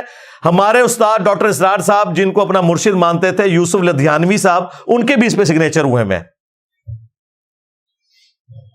پھر تقی عثمانی صاحب کہتے ہیں اللہ نے ہمارے بزرگوں کو ایسا بنایا تھا, وہ تو بڑے احترام سے کرتے تھے. ہمارے حضرت حکیم الامت مولانا تھانوی رحمۃ اللہ علیہ کے سامنے ایک شخص نے کہا کہ جی احمد رضا بریلوی نے تو یہ بات لکھی ہے, اس طرح کہہ دیا. آپ جانتے ہیں کہ مولانا احمد رضا خان بریلوی جو ہیں, انہوں نے ہمارے اکابر کے خلاف کفر کے فتوے دیے, تو حضرت نے ڈانٹا ہوں کہ تم ایسے نام کیوں لے رہے ہو بغیر کسی تعظیمی لقب. مولوی کہتے, مولانا کہتے, مولانا احمد رضا خان بریلوی کہتے, تم نے صرف احمد رضا خان بریلوی کیوں کہا؟ گو یعنی گویا اس کو بھی ان کی توہین سمجھا اور ٹوکا کہ ٹھیک ہے تمہارے خلاف دوسرے مسلک کے آدمی ہیں, ہمارے اوپر فتوے بھی لگائے, لیکن ہم اپنی زبان کو گندا نہیں کریں گے, ہم اپنی زبان سے ان کی توہین نہیں کریں گے. تو اللہ تبارک و تعالیٰ نے ہمارے اکابر کو ایسا بنایا کہ اپنی زبان کو ہمیشہ دائرے میں رکھتے. تو میں دے سرکار نہ اللہ نے آپ کے بزرگوں کو ایسا بنایا تھا, نہ وکالتا کرو اپنے بزرگاں دیا. شیطانی لشکر. اچھا یہ تو انہوں نے بریلویوں کے بارے میں کہا نا, اہل حدیث ویسے ہی بیچارے گیڑے چاہ گئے, کیونکہ اس وقت صوفی علماء بیٹھے ہوئے تھے. 1925 سے پہلے کی بات ہے, یہ 1906 کی بات ہے. تو احمد بریلوی نے الزام لگایا کہ یہ دیوبندی جو ہے نا یہ وہابی ہیں. تو دیوبندیوں نے اپنی وہابیت کو ختم کرنے کے لیے, ظاہر ہے وہابیوں کو پھر گالیاں نکالنی تھی, انہوں نے اس وقت کے صوفی علماء کو لکھا جواباً کہ آپ وہابیوں کی بات کر رہے ہیں, ہم تو محمد بن عبد الوہاب اور ان کی پوری جماعت کو خوارج کا ایک فرقہ سمجھتے ہیں. خارجی. آج ریالہ میں چکر ہی دیوبندی اہل حدیث ایک ہوئے میں. اور یہ صرف المحند میں نہیں ہے, اس سے پہلے جو ابن عابدین شامی تھا نا, جو ان کا بڑا بابا تھا, جس نے در مختار پہ حاشیہ لکھا ہے, رد المختار فتاوی شامی, جس میں اس نے بکواس لکھی ہے کہ اپنے پیشاب اور خون سے سورہ فاتحہ کا تعویذ بھی لکھا جا سکتا ہے. جی ہاں, اللہ نے آپ کے بزرگوں کو ایسا بنایا تھا. یہ وہ ابن عابدین شامی,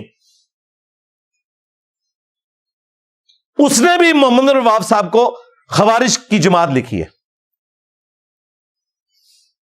اب یہ وجادلہم باللتی ہی احسن یہ ہے.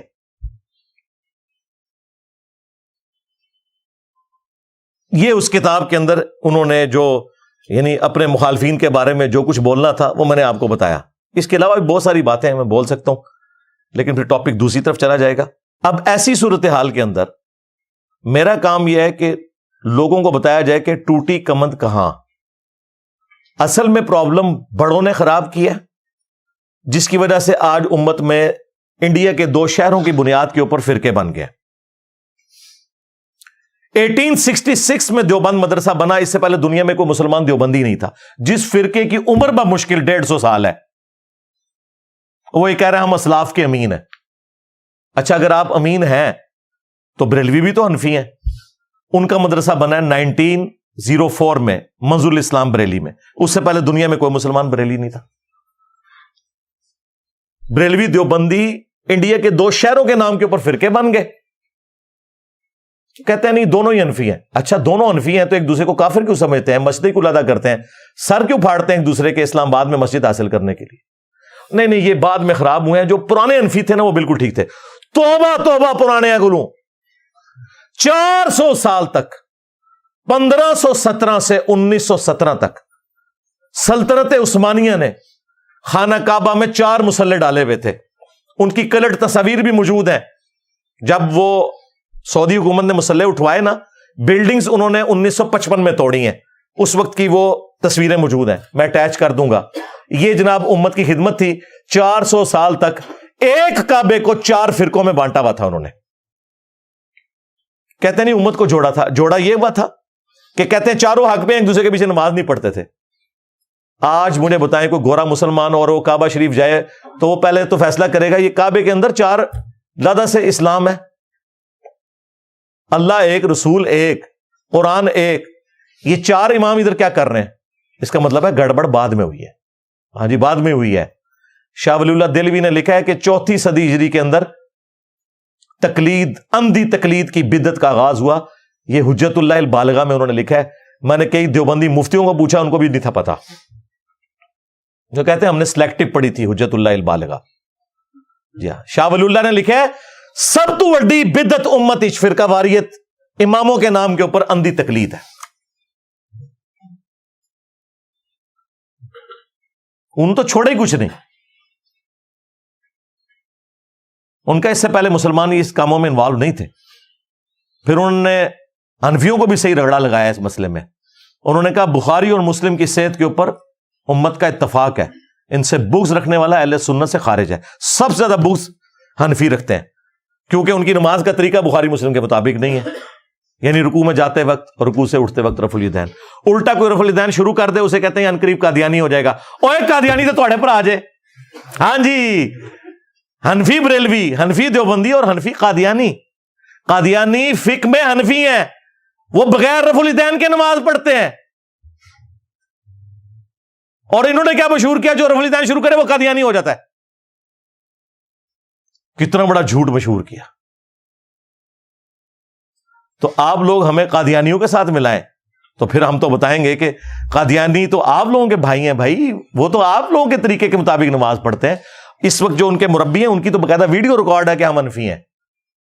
We follow generally Imam Abu Hanifa's fatwa were very largely accepted by the Ummah, and unless we find reasons to disagree with him, we would generally follow the Fiqh Hanafiya. Investigate personally directly. The overbearing principle should be that you follow Hazrat Imam Abu Hanifa. This is the entire attitude of Jamaat Ahmadiyya.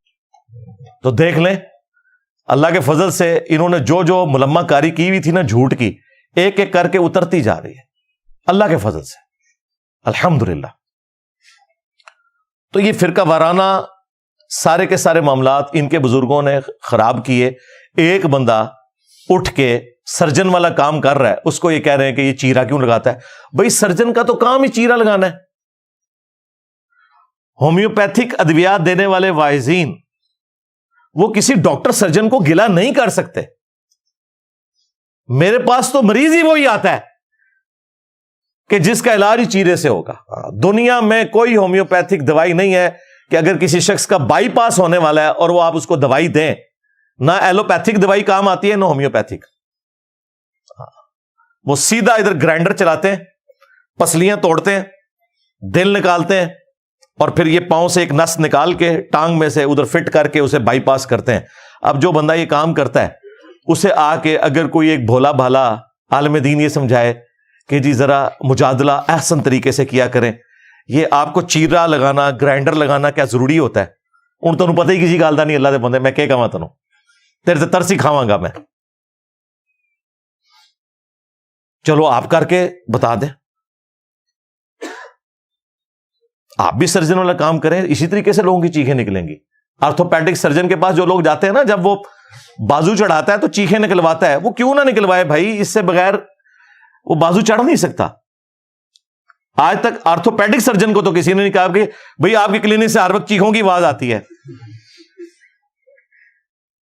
لوگ کہتے ہیں اس کا کام ہی ایسا ہے۔ سرکار ہمارا بھی کام ایسا ہے، ہاں اللہ کے فضل سے یہ کام بھی ہے اور باقی کام بھی ہم کرتے ہیں۔ ہومیوپیتھک علاج بھی ہے، میرے درود شریف کے فضائل کے اوپر بھی 5-5 گھنٹے کے لیکچر ہیں، نماز کے پریکٹیکل کے اوپر بھی میرے لیکچرز ہیں، سبحان اللہ وبحمدہ سبحان اللہ العظیم کی فضیلت پہ بھی، صبح شام کے اذکار کے اوپر بھی، فرض نماز کے بعد کے اذکار کے اوپر بھی، ایک ایک ٹاپک کے اوپر۔ یہ تو جنرل سٹور ہے اور فری ہے بالکل۔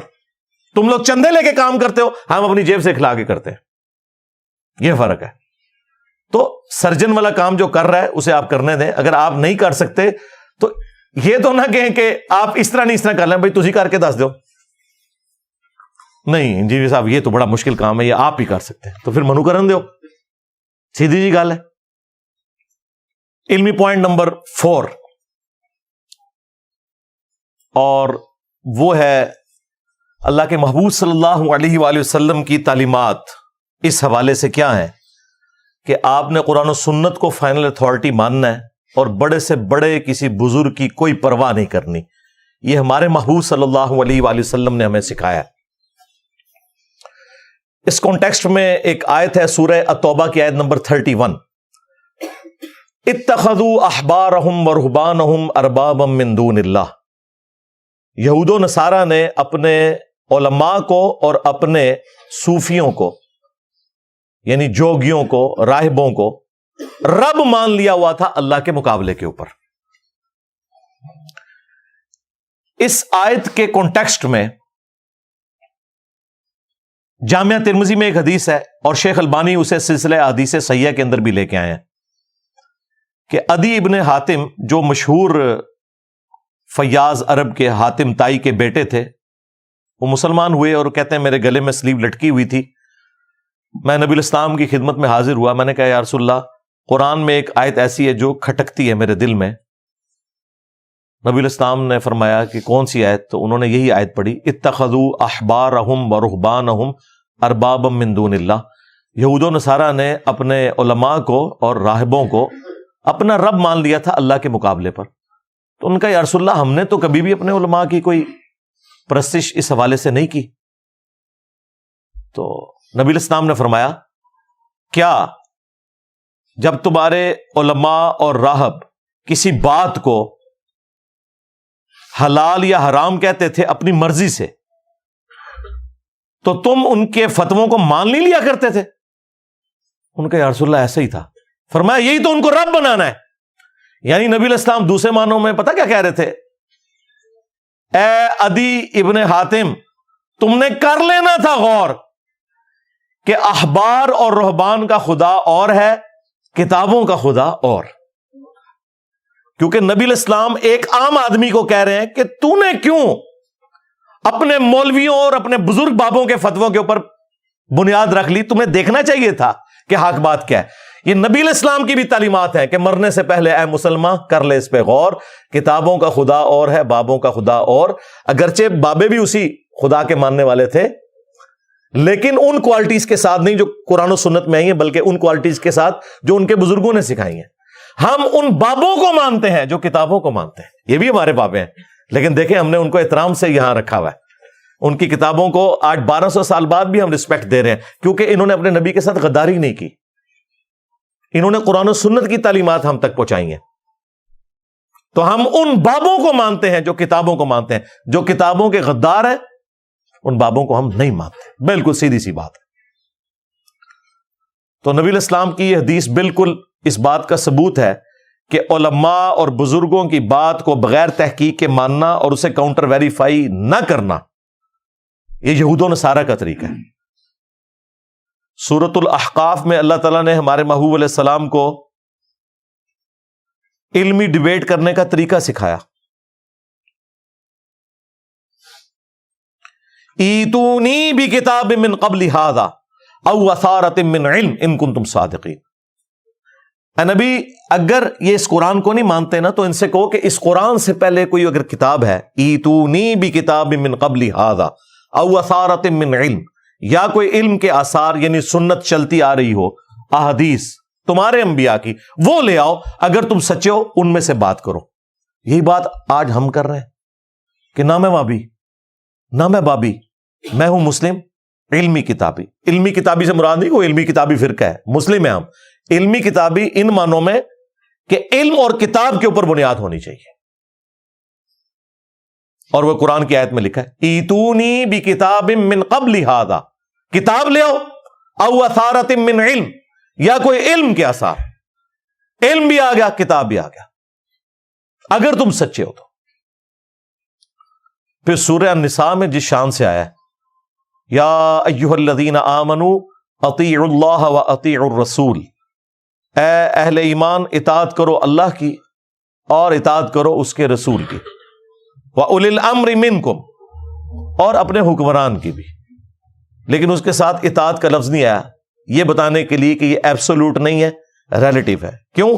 فَإِن تَنَازَعْتُمْ فِي شَيْءٍ فَرُدُّوهُ إِلَى اللَّهِ وَالرَّسُولِ، اگر تمہارا حکمران سے بھی جھگڑا ہو تو معاملے کو پلٹانا ہے اللہ اور اس کے رسول کی طرف. إِن كُنتُمْ تُؤْمِنُونَ بِاللَّهِ وَالْيَوْمِ الْآخِرِ، اگر تم اللہ پر ایمان رکھتے ہو، یوم آخرت پر ایمان رکھتے ہو، تو پھر تم اپنے معاملے کو پلٹاؤ گے اللہ اور اس کے رسول کی طرف، یعنی آج کی ڈیٹ میں کتاب و سنت کی طرف. ذالک خیر و احسن تأویلا، اسی میں تمہاری خیریت ہے اور اسی کا انجام بہتر ہونے والا ہے. کس کا انجام؟ کہ اطاعت کرنی ہے اللہ اور اس کے رسول کی، اور اس کے بعد کسی کی اطاعت نہیں ہے جب تک کہ اللہ اور اس کے رسول کی اطاعت کے اندر نہ آ جائے. حکمران وقت کی اطاعت بھی ریلیٹیو ہے. اب مجھے بتائیں حاکم وقت کی اطاعت اگر ریلیٹیو ہے، جس کی بیعت کرنا بھی واجب ہے، اگر وہ خلیفہ راشد ہے تو بزرگ بابے شاہی کوئی نہیں. اگر حاکم وقت خلیفہ راشد بھی ہو آپ اس سے اختلاف کر سکتے ہیں قرآن و سنت کی روشنی میں. فَإِن تَنَازَعْتُمْ فِي شَيْءٍ فَرُدُّوهُ إِلَى اللَّهِ وَالرَّسُولِ، تو سارے بزرگ بابے شاہی کوئی نہیں. یہ رزلٹ نکلتا ہے کہ نہیں جی؟ قرآن و حدیث کا نچوڑ ہی ہے کہ نبی کے جیسا ہے ہی کوئی نہیں، بابے تھے شاہی کوئی نہیں. اگر بابے اللہ رسول کے مقابلے پہ آ جائے، اگر وہ ان کے ساتھی ہیں پھر ہمارے سروں کا تاج ہے. صحیح بخاری اور صحیح مسلم دونوں کے اندر حدیث موجود ہے. نبی علیہ السلام نے فرمایا جس نے میرے بنائے ہوئے امیر کی اطاعت کی اس نے میری اطاعت کی، اور جس نے میری اطاعت کی اس نے اللہ کی اطاعت کی. اور جس نے میرے بنائے ہوئے امیر کی نافرمانی کی اس نے میری نافرمانی کی، اور جس نے میری نافرمانی کی اس نے اللہ کی نافرمانی کی. یہ تو قرآن میں بھی آیت ہے نا، من یطع الرسول فقد اطاع اللہ، جس نے رسول اللہ کی اطاعت کی اس نے اللہ کی اطاعت کی. اس سے بڑھ کر آیا ہے قل ان کنتم تحبون اللہ فاتبعونی یحببکم اللہ. اے نبی تم فرماؤ کہ اگر تم لوگ اللہ سے محبت رکھتے ہو تو پھر میری اتباع کرو، یعنی رسول اللہ کی اطاعت محبت کے ساتھ کرو، اسے کہتے ہیں اتباع. پھر اللہ بھی تم سے محبت کرے گا اور تمہارے گناہوں کو بھی معاف کر دے گا. ایک بڑی رکت انگیز حدیث ہے صحیح بخاری اور صحیح مسلم کے اندر. نبی علیہ السلام نے ایک انصاری صحابی کو ایک قافلے کے اوپر امیر مقرر کیا، کسی جگہ روانہ کیا. راستے میں اس امیر کو غصہ آیا اپنے سب آرڈینیٹس کے اوپر، تو اس نے ان کو حکم دیا کہ ایک آگ کی لکڑیوں کا بہت بڑا الاؤ جلا دو. اور جب وہ جلنے لگا تو اس نے کہا کہ دیکھو میری اطاعت رسول اللہ کی اطاعت ہے اور رسول اللہ کی اطاعت اللہ کی اطاعت ہے، میں تمہیں حکم دیتا ہوں کہ تم اس آگ میں چھلانگ لگاؤ. اب وہ نہ حنفی شافعی مالکی حنبلی تھے کہ اندھے بن کے گر پڑتے، مفتی صاحب نے فرما دیا ہے، بزرگوں نے فرما دیا ہے. بھئی وہ اللہ کے نبی کے تربیتی یافتہ تھے. انہوں نے کہا تو ہمارا امیر ضرور ہے لیکن تیری یہ بات نہیں مانیں گے. ہم آگ سے بچنے کے لیے تو رسول اللہ کے دامن کرم میں آئے تھے صلی اللہ علیہ وآلہ وسلم، تو ہمیں دوبارہ اسی آگ میں پھینک رہے، ہم یہ تیرا حکم نہیں مانیں گے، یعنی تیری تقلید نہیں کریں گے. آپ مجھے بتائیں انصاری صحابی جو امیر ہو نبی علیہ السلام کا بنایا ہوا اس کی اطاعت نہیں کریں گے تو تہاڑے بزرگ بابے تو شاہی کوئی نہیں، تہاڑے بنائے ہوئے امام تو شاہی کوئی نہیں. اس میں اماموں کا قصور نہیں ہے. جیزس کرائسٹ کو اگر کسی نے ڈیوینٹی میں کلیم کیا ان کا قصور نہیں ہے، ان کے نام پہ جو شرک کھڑا ہوا ہے اسے تو ہم کنڈیم کریں گے. واپسی پہ نبی علیہ السلام کی خدمت میں جب شکایت کی گئی، آپ نے فرمایا اگر تم اپنے امیر کا حکم مان لیتے نا تو سیدھے جہنم کی آگ میں جا کے نکلتے. اور پھر نبی علیہ السلام نے وہاں پر فرمایا تھا کہ مخلوق کی اطاعت صرف معروف میں ہے، منکر میں نہیں ہے. مخلوق کی اطاعت ان کاموں میں ہے جس میں وہ اللہ کے حکم کے مطابق چلائیں. اگر وہ اللہ کی نافرمانی کا حکم دیں تو معصیت میں مخلوق کی اطاعت نہیں ہے. یہ اگلا حصہ تو بڑا مشہور ہے، پورا واقعہ یوں ہے کیونکہ اس واقعے سے یہ رزلٹ نکلنا تھا کہ اگر نبی علیہ السلام کا بنایا ہوا انصاری امیر بھی قرآن و سنت کے خلاف چلے تو اس کی بھی تقلید نہیں ہونی، تو بزرگ باب تشائی کوئی نہیں. ایک اور حدیث بخاری اور مسلم دونوں میں موجود ہے. سیدنا عمر فاروق رضی اللہ تعالیٰ عنہ کے دور خلافت میں آپ مسجد نبوی میں آئے تو دیکھا کہ حسان ابن ثابت نعتیہ اشعار سنا رہے ہیں حضرت ابو ہریرہ کو. حضرت عمر کھڑے ہو گئے، کچھ کہا نہیں ہے، رو بھی اتنا تھا، لیکن دوسری طرف حسان ابن ثابت جو شاعر تھے، شاعروں میں تو دلیری بھی کوئی نہیں ہوتی، انہوں نے کہا عمر اس طرح نہ دیکھ، تجھ سے بہتر شخص مسجد میں ہوتا تھا، میں انہیں بھی نعتیہ اشعار سناتا تھا. اللہ اچھا آگے حضرت عمر کی بجائے کوئی مولوی ہوتا نا تو پتہ کیا کہندا، اے تو میرے دل چیر کے دیکھ لیا، میں نے کچھ اور تک کرنا آیا سا. یہ فرق دیکھا، حضرت عمر نے کوئی منافقت نہیں کی، یعنی انہوں نے کہا جو تم مجھ پہ اعتراض کر رہے ہو واقعی میں نے تمہارے بارے میں ایسے ہی گمان کیا ہوا ہے. انہوں نے کہا کہ اپنا گواہ پیش کرو. ان کا یہ حضرت ابو ہریرہ، ان کا امیر المومنین میں گواہی دیتا ہوں کہ اللہ کے نبی علیہ السلام نے حسان ابن ثابت کے لیے تو دعا فرمائی تھی، اے اللہ روح قدس کے ذریعے اس کی مدد فرما جس طرح تو نے عیسیٰ ابن مریم کی تھی. وَأَيَّدْنَاهُ بِرُوحِ الْقُدُسِ. تو حضرت عمر وہاں سے چلے گئے. اس واقعے سے اتنے رزلٹ نکلتے ہیں کہ سارے فرقے ختم ہو جاتے ہیں. نمبر 1، اس امت کے ٹاپ کے 4 اماموں میں سے ایک امام ابو بکر عمر عثمان و علی، جو لوگوں کا بنایا ہوا امام نہیں، نبی علیہ السلام کے خلفائے راشدین میں سے دوسرا خلیفہ راشد، اسے بھی یہ بات نہیں پتا تھی کہ مسجد میں نعتیہ اشعار پڑھنا سنت ہے. تو اگر تمہارے امام سے کوئی حدیث چھپی رہ گئی ہے تو خدا دا نہ ہے، معاف کر دو سانو، امام دا جھوٹا دفاع نہ کرو. مان لو اگر حضرت عمر سے کوئی حدیث چھپی رہ سکتی ہے تو تمہارے اماموں سے بھی چھپی رہ سکتی ہے. یار اس میں کوئی حضرت عمر کا مرتبہ تو کام نہیں ہو گیا، تمہارے اماموں کا بھی مرتبہ کام نہیں ہوگا، ٹینشن نہیں لینی. دوسرا، بڑی سے بڑی شخصیت سے بھی قرآن و سنت کی روشنی میں اختلاف ہو سکتا ہے، خواہ وہ خلیفہ راشد حضرت عمر ہی کیوں نہ ہو. ہاں. تیسرا، حضرت عمر نے یہ درس دیا کہ اگر کوئی شخص قرآن و سنت کی روشنی میں آپ کی غلطی نکالے تو آپ اپنی غلطی کو ایکسپٹ کر لیں. اور نمبر 4، حضرت عمر حضرت ابو ہریرہ کو ثقہ اور صدوق راوی مانتے تھے، تبھی ان کی گواہی کو قبول کیا. کیونکہ بعض روایتوں میں آتا ہے نا کہ حضرت ابو ہریرہ سے ان کا اختلاف ہو گیا تھا، وہ اور معاملہ تھا، لیکن حدیث کے اعتبار سے انہیں حجت تصور کرتے تھے. 2 واقعات ہو گئے، چلے تیسرا سنا دیتے ہیں آپ کے ماموں جی کا. صحیح مسلم میں ایک حدیث ہے کہ عبداللہ بن عمر بن عاص خانہ کعبہ شریف کے سائے میں بیٹھے ہوئے تھے اور حکمران وقت کی اطاعت کے اوپر ابھار رہے تھے لوگوں کو کہ نبی علیہ السلام نے حکم فرمایا کہ اپنے امیر کی اطاعت ہر حال میں کرنی ہے. اتنے میں ایک شخص کعبہ شریف میں داخل ہوا، تابعی عبد الرحمن بن عبد رب کعبہ. اس نے جب عبداللہ بن عمر بن عاص کی یہ باتیں سنی تو انہوں نے کہا کہ حضرت یہ باتیں آپ نے خود رسول اللہ سے سنی نہیں ہے؟ ان کا ہاں، میں نے نبی علیہ السلام کو دیکھا، میرے کانوں نے آپ کی بات سنی، میرے دل نے اسے محفوظ کیا.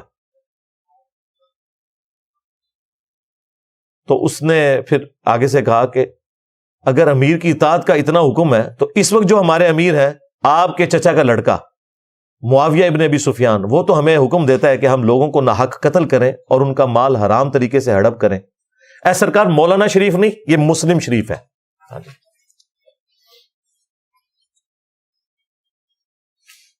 اب ہمیں بتائیں کہ ہم قرآن کے مطابق چلیں یا اپنے امیر کی اطاعت کریں. اب یہ بڑا بھاری جملہ تھا. حضرت عبداللہ بن عمر بن عاص تھوڑی دیر کے لیے تو خاموش ہو گئے، پھر سر اٹھا کے کہا کہ معاویہ کی اطاعت کرو ان کاموں میں جس میں اللہ کے مطابق چلائے، اور جن معاملات میں وہ تمہیں اللہ کی مخالفت کا کہے تم اس کی نافرمانی کرو، اور آندہ سے انجینئر کی ویڈیوز دیکھنا چھوڑ دو. یہ میں نے تفرن کے طور پہ بات کی ہے. امام مسلم سے میں نے یہ حدیث نہیں داخل کروائی اور نہ اس بندے کو میں نے وہاں لانچ کیا تھا. تو یہ ہے مسلمانوں کا عقیدہ کہ حاکم وقت اگر قرآن و سنت کے خلاف چلائے آپ نے اس کی بات نہیں ماننی. اور اس تابعی نے پھر قرآن کی آیت کوٹ کی، سورہ النساء کی آیت نمبر 29، یا ایھا الذین آمنوا لا تأکلوا اموالکم بینکم بالباطل، اے ایمان والو ایک دوسرے کا مال باطل طریقے سے ہڑپ مت کرو. پھر آگے چل کے آتا ہے کہ ایک دوسرے کو قتل بھی نہ کرو ناحق. اب دیکھیں، ایک تابعی صحابی کو کہہ رہا ہے کہ قرآن میں تو یہ لکھا ہے، اور تمہارے چچا کا لڑکا معاویہ ابن ابی سفیان رضی اللہ تعالیٰ عنہ، ہم تو ظاہر احترام سے ہی نام لیں گے، وہ ہمیں یہ کہہ رہے ہیں. تو وہ بھی آگے اس اختلاف کو ایکسپٹ کر کے یہ کہہ رہے ہیں کہ تم ٹھیک کہہ رہے ہو، تم نے قرآن کے مطابق چلنا ہے، ان کے مطابق نہیں چلنا. اور یہاں یہ دیکھ لیں آپ، یہاں کہتے ہیں بزرگوں نے فرما دیا. جی انجینئر کو زیادہ پتہ ہے ہمارے بزرگوں کی اتنی خدمات ہیں، وہ خدمات تو میں نے آج بتا دی آپ کو کتنی ہے. آخری علمی پوائنٹ نمبر 5، یہ علمی پوائنٹ نمبر 5 کے اوپر بھی میں 1 گھنٹہ اور بول سکتا ہوں، لیکن میں صرف برکت کے لیے چھوڑ رہا ہوں. جس طرح وہ ٹرمینیٹر 1 کے اینڈ کے اوپر کچھ چھوڑ دیتے ہیں، پھر ٹرمینیٹر 2 کے اینڈ کے اوپر، تاکہ وہ اگلی قسط آ جائے. ٹھیک ہے، تو اگلی قسط آئے گی، مجھے پتا یہ آئے گی، کوئی نہ کوئی ایسا موقع آ جائے گا. صرف میں فی الوقت یہ علمی پوائنٹ نمبر 5 میں وہ چیز چھوڑ رہا ہوں آپ کے لیے حوالوں کے طور پہ، ان کی انجینئرنگ نہیں کر رہا. اور جو امیر تنظیم ہے اس وقت، شجاع الدین شیخ صاحب حافظہ اللہ تعالی، میں ان سے ریکویسٹ کروں گا کہ آپ نے جو مجھے مشورہ دیا وَجَادِلْهُمْ بِالَّتِي هِيَ أَحْسَنُ، تو یہی مجادلہ حسن طریقے سے کرتے ہوئے آپ نے اپنے فرقہ دیوبندیہ جس سے اس جماعت نے جنم لیا ان کی اصلاح کی کوشش کریں گے اپنے انداز میں. مواد میں آپ کو دے دیتا ہوں، آپ نے ان کو آسان طریقے سے بتانا ہے کہ یہ عقائد قرآن و سنت کے بالکل منافی ہیں. اور اس کے لیے میں کوئی تاریخ کی کتاب نہیں اٹھا رہا، کوئی ملفوظات شریف نہیں اٹھا رہا، میں دیوبند کے عقیدوں کی ٹیکسٹ بک جو ہے المحند علی المفند، ہند کی تلوار ایک سٹھیائے ہوئے بابے، ایک پاگل انسان کے اوپر، اور پاگل انسان انہوں نے اعلی حضرت بریلوی کو کہا. ہاں جی،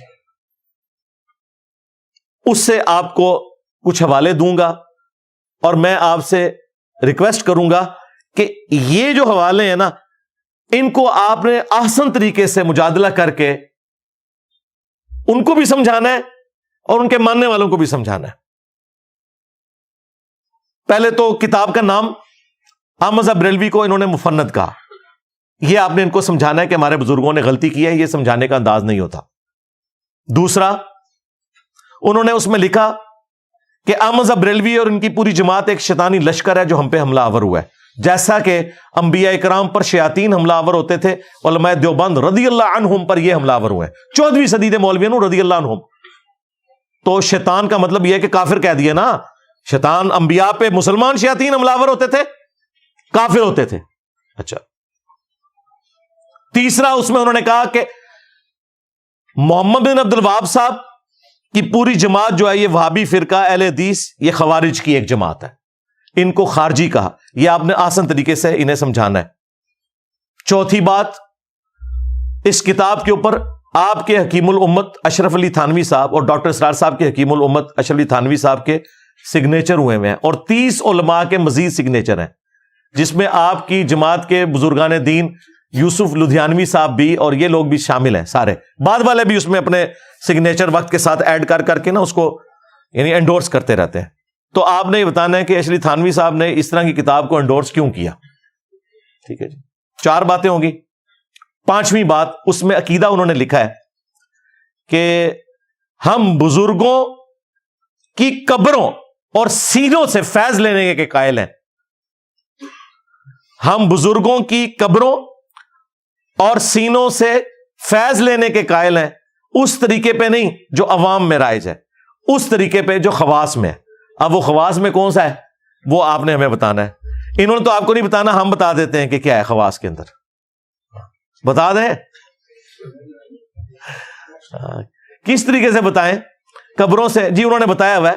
اشرف تھانوی صاحب نے خود اس کی شرح میں کتاب لکھ دی ہے ارواح ثلاثہ. اس میں انہوں نے لکھا ہے کہ قاسم نانوتوی صاحب مرنے کے 6 سال کے بعد خواب میں نہیں بیداری میں اپنی قبر سے نکلے، دیوبند کے 2 مولویوں کی صلح کرا کے دوبارہ قبر میں واپس چلے گئے. اور جس مولوی کے پاس آئے تھے سخت سردیوں کے اندر بھی لحاف کے اندر اس کا پسینہ چھوٹ گیا. ظاہر ہے مردہ نکل کے آ جائے تو ظاہر ہے بڑے بڑے بزرگان دین کا پسینہ نکل جائے گا. تو یہ قبر سے جائز طریقے سے یوں فیض ملتا ہے. ہاں بریلوی کریں تو علماء سو تو اڈے کرن پھر سو نہیں ہوئے گا. اور میں دسنا تو پھر سو کر دینے. اور سینوں سے فیض وہ بھی انہوں نے بتایا. ہاں اسی ارواح ثلاثہ میں لکھا ہے کہ مدرسہ دیوبند کے جو بانی تھے قاسم نانوتوی، ان کو رشید احمد گنگوئی نے عوامی اجتماع کے اندر اپنے ساتھ چرپائی پہ لٹایا عاشق صادق کی طرح، یہ اس میں لکھا ہوا. اور پھر ان کے یہ سینے کے بٹن کھول کے سینے پہ ہاتھ پھیرا. جو آپ سمجھ رہے ہیں وہی کچھ ہو رہا تھا. ہاں کیونکہ قاسم نانوتوی صاحب نے یہی سمجھا. ان کا میاں لوگ کیا کہیں گے، یعنی آپ یہ جو حرکتیں کر رہے ہیں لوگ کیا سوچیں گے، آپ یہ کیا کر رہے ہیں. یہ مفتی عبدالعزیز کی ویڈیو تو ابھی نکلی ہے نا، اور باقی لوگوں کی یہ پرانوں کی میں بتا رہا ہوں. اس زمانے میں کیمرہ ہوتا تو ویڈیو بھی آپ کو دکھا دیتا. ہاں ظاہر ہے یہ جلسوں کی ویڈیوز بناتے ہیں نا، تو یہ پبلکلی ہوا ہے، کمرے میں نہیں ہوا. اور دیکھیں نقل کون کر رہا ہے؟ اشرف تھانوی صاحب اپنی منجی ٹھوک گئے. اور کتاب کا نام ہے حقائق اولیاء ارواح ثلاثہ. اولیاء اللہ کی یہ کرامات اور حقائقیں لکھ رہے ہیں. تو کہہ رہے ہیں میاں لوگ کیا کہیں گے. تو آگے سے گنگوئی صاحب کو پھر بھی حیا نہیں ہے، انہوں نے کہا بھائی کہنے دو لوگوں کو، ہاں جو بھی کہیں ہم نے ایسے ہی کرتے رہنا. اور اس کی اگلی قسط بھی ہے. ہاں تذکرۃ الرشید، رشید احمد گنگوئی صاحب کے حالات و واقعات جمع کیے ہیں ان کے خلیفہ نے. اس میں وہ لکھتے ہیں کہ رشید احمد گنگوئی صاحب کہتے ہیں کہ ایک رات میں نے خواب میں دیکھا کہ قاسم میاں، وہی قاسم نانوتوی صاحب جن کو انہوں نے بستر پہ لٹایا تھا نا اپنے ساتھ، اور وہ چیخیں مار رہے تھے، میاں میاں کر رہے تھے. وہ خواب میں بھی ان کا پیچھا نہیں چھوڑتے تھے. ظاہر ہے آپ دن کو جو کچھ سوچیں گے وہی کچھ خواب میں آئے گا. وہ کہتے ہیں میں نے دیکھا قاسم میاں دلہن کی شکل میں میرے خواب میں آئے ہیں اور پھر آگے بھی جو ہے نا، ہاں وہ بھی انہوں نے اس میں ذکر کیا ہے، ہاں وہ ہم کیمرے میں دکھا دیں گے. اور پھر اس کی تعبیر انہوں نے کی کہ اس سے مراد یہ ہے کہ وہ میرے شاگردوں کو آگے لے کے چلیں گے، یعنی یہ روحانیت کے لیے. یہ نہیں انہوں نے کہا کہ میں نے اپنی دلہن کو قاسم کی شکل میں دیکھا، نہیں، وہ کہتے ہیں قاسم نوتوی دلہن کی شکل میں میرے خواب میں آئی اور پھر وہ نفع بھی ہمیں ایک دوسرے سے پہنچائی. یہ سارا کچھ لکھا ہوا ہے اس میں. تو میں نے کہا اگر کسی کو یہ نہ پتا چلے کہ بزرگوں کی قبروں اور سینوں سے فیض کیا ہے تو میں خود ہی آپ کو اس کی تشریح کر دوں. ابھی قرآن و سنت کی روشنی میں اس کا پوسٹ مارٹم چھوڑ رہا ہوں، جو میں نے کہا میں چھوڑ دوں گا، وہ میں قرآن و سنت کی روشنی میں جو پوسٹ مارٹم ہے وہ چھوڑ رہا ہوں. فی الوقت یہ کہیں سے بھاگے نہ، میں آپ کو وہ ساتھ بتا رہا ہوں. یہ 5 باتیں ہو گئی. چھٹی بات، المہند علی المفند میں انہوں نے لکھا کہ رسول اللہ کی قبر مبارک اللہ تعالیٰ کے عرش، کعبہ اور کرسی سے بھی افضل ہے. عرش سے افضل رسول اللہ کی قبر مبارک کو انہوں نے ڈکلیئر کیا. کسی آیت اور حدیث کا حوالہ نہیں دیا، کوئی دلیل پیش نہیں کی، صرف ایک جو اپنے بزرگوں کی قبروں کے ساتھ لوگوں کو جوڑنے کے لیے نبی الاسلام کی قبر مبارک کے بارے میں ایک جھوٹا عقیدہ بیان کیا. اس کا میں پوسٹ مارٹم قرآن و سنت کی روشنی میں آلریڈی کئی دفعہ کر چکا ہوں. آپ نے یہ بتانا ہے یہ عقیدہ نکالا کہاں سے ہے. تو آپ کو یہ کہیں گے کہ اصل میں نا انسان کی جو قبر کی مٹی ہے اسی سے اس کا خمیر اٹھایا جاتا ہے. تو بیسیکلی نبی الاسلام قبر مبارک میں جس جگہ آرام کر رہے ہیں نا، تو وہ مٹی آپ کے جسم کا حصہ ہے، اور رسول اللہ جو ہیں وہ اشرف المخلوقات ہیں، اس لیے عرش بھی ایک مخلوق ہے، تو نبی الاسلام عرش سے افضل ہے. نہ دھوکہ دینا بند کرو. انہوں نے کہا وہ حصہ زمین جو رسول اللہ کے ساتھ ٹچ ہے، رسول اللہ کو انہوں نے افضل نہیں کہا. وہ کہتے نہیں اس میں سے نکلا ہے، تو اس میں سے اگر نکلے ہیں تو حضرت ابوبکر عمر بھی پھر اللہ کے عرش سے افضل ہوئے، کیونکہ وہ مٹی تو کٹی ہے وہاں پہ. اور آخری بات، نبی الاسلام کی قبر مبارک کا کوئی حصہ آپ سے ٹچ ہی نہیں کیے ہوئے، کیونکہ مسلم شریف میں حدیث ہے کہ نبی الاسلام کو دفنانے سے پہلے قبر مبارک میں سرخ رنگ کی ایک چادر بچھائی گئی تھی تاکہ وہ مٹی نبی الاسلام کے جسم میں عطر کو ٹچ ہی نہ کرے. بیسیکلی شیطان انہیں پٹی پڑھاتا ہے. انہوں نے الرحمن علی العرش استوى، رحمان اپنے عرش پر مستوی ہوا جیسا کہ اس کی شان کے لائق ہے. ہم نہ جہمیہ ہیں نہ مجسمہ ہیں، جیسا کہ اس کی شان کے لائق ہے. وہ ہماری رگے جان کے بھی قریب ہے جیسا کہ اس کی شان کے لائق ہے. تو اس کے ایکویلنٹ انہوں نے قبر رسول کو کھڑا کیا. یہ پیچھے ریزن تھی، نبی علیہ السلام کی بات نہیں ہو رہی. 6 چیزیں ہوگی. اور 7واں بھی عقیدہ انہوں نے لکھا کہ نبی علیہ السلام کی قبر مبارک میں زندگی کو ہم دنیا کی سی مانتے ہیں. قرآن تو کہہ رہا ہے کہ تمہیں اس زندگی کا شعور ہی نہیں ہے، یہ کہتے ہیں دنیا کی سی. وہ کہتے ہیں اصل میں ہم نے دنیا کی سی اس لیے کہا ہے وہ آخرت کی زندگی، لیکن وہ دنیا کی سی اس طرح ہے کہ دیکھیں نبی علیہ السلام نے حضرت موسیٰ علیہ السلام کو شب معراج نماز پڑھتے ہوئے دیکھا. اسی طریقے سے صحیح مسلم میں ہی آتا ہے کہ نبی علیہ السلام نے شب معراج بیت المقدس میں انبیاء کی امامت کروائی. تو باقی انبیاء بھی قبروں سے نکل کے آئے تھے. یہ سب کچھ برزخی معاملہ ہے. وہ کہتے ہیں چونکہ یہ ایک دنیاوی کی طرح نظر آتا ہے اس لیے ہم کہتے ہیں دنیا کی سی. یہ اس کی تعویل کرتے ہیں. یہ بالکل جھوٹ بول رہے ہیں. یہ حقیقتاً دنیا کی سی مانتے ہیں. کیوں؟ شیخ زکریا کاندلوی نے فضائل حج اور فضائل درود میں تبلیغی جماعت کا جو نصاب لکھا ہے، اور الیاس قادری نے بریلویوں کے فضان سنت میں یہ واقعہ لکھا ہوا ہے، اور مفتی تقی عثمانی صاحب پلانٹ ارتھ پہ سب سے بڑے مفتی اعظم دیوبند کے، انہوں نے درس حدیث میں یہ واقعہ سنایا ہے. تو مورخین نے لکھا ہے کہ جو ہی یہ شعر پڑھے تو روضہ اقدس میں سے نبی کریم سرور دو عالم صلی اللہ علیہ وسلم کا دست مبارک ظاہر ہوا، اور ہزاروں انسانوں نے یہ نظارہ کیا کہ دست مبارک ظاہر ہوا. احمد کبیر رفاعی رحمۃ اللہ علیہ نے دست مبارک کو بوسہ دیا اور دست مبارک پھر واپس کرا. اتنا عظیم الشان واقعہ ان کے ساتھ پیش آیا، اور یہ مورخین نے متعدد تاریخوں میں لکھا ہے، اور لکھا ہے کہ ہزارہ افراد کی موجودگی میں یہ واقعہ پیش آیا. اندازہ کرو درس حدیث ہو رہا ہے کہ نبی علیہ السلام کی وفات کے 550 سال کے بعد 555 ہجری میں شیخ احمد رفاعی صاحب جب قبر رسول پہ حاضر ہوئے، انہوں نے نعت اشعار کہے تو نبی علیہ السلام نے قبر اطہر سے اپنا ہاتھ مبارک نکالا، خواب میں نہیں بیداری میں، اور کہتے ہیں 90,000 لوگوں نے اس منظر کو دیکھا اور ان منظر دیکھنے والوں میں شیخ عبد القادر جیلانی کا نام بھی ذکر کیا جاتا ہے، اور شیخ احمد رفاعی نے چوما. اچھا، عبد القادر جیلانی نے نہیں چوما، کڈی بڑی بدبختی ہے. عبد القادر جیلانی کا خلیفہ ہے احمد رفاعی، وہ چوم رہا ہے، عبد القادر جیلانی نہیں چوم رہے. اور جھوٹ ہے بھائی، عبد القادر جیلانی رحمۃ اللہ علیہ پہ جھوٹ باندھا انہوں نے. تو یہ واقعی حقیقت ہم دنیاوی مانتے ہیں، یہ خواب کا واقعہ نہیں لکھا. انہوں نے لکھا 90,000 لوگوں نے یہ منظر دیکھا ہے. جھوٹ بول رہے ہو. صحیح بخاری میں ہے، حضرت عمر کہتے ہیں انا کننا نتوسل الیک بنبینا صلی اللہ علیہ وآلہ وسلم، اے اللہ جب تک تیرے نبی ہم میں موجود تھے ہم ان کے ذریعے تیری طرف توسل اختیار کرتے تھے. اب ہم تیرے نبی کے چچا کو لائے ہیں، ان کی دعا کی برکت سے بارش نازل فرما. تو بارش نازل ہو جاتی تھی. یہ انہوں نے خود سے عقائد بنا لیے میں، ان کا دین سے کوئی تعلق نہیں.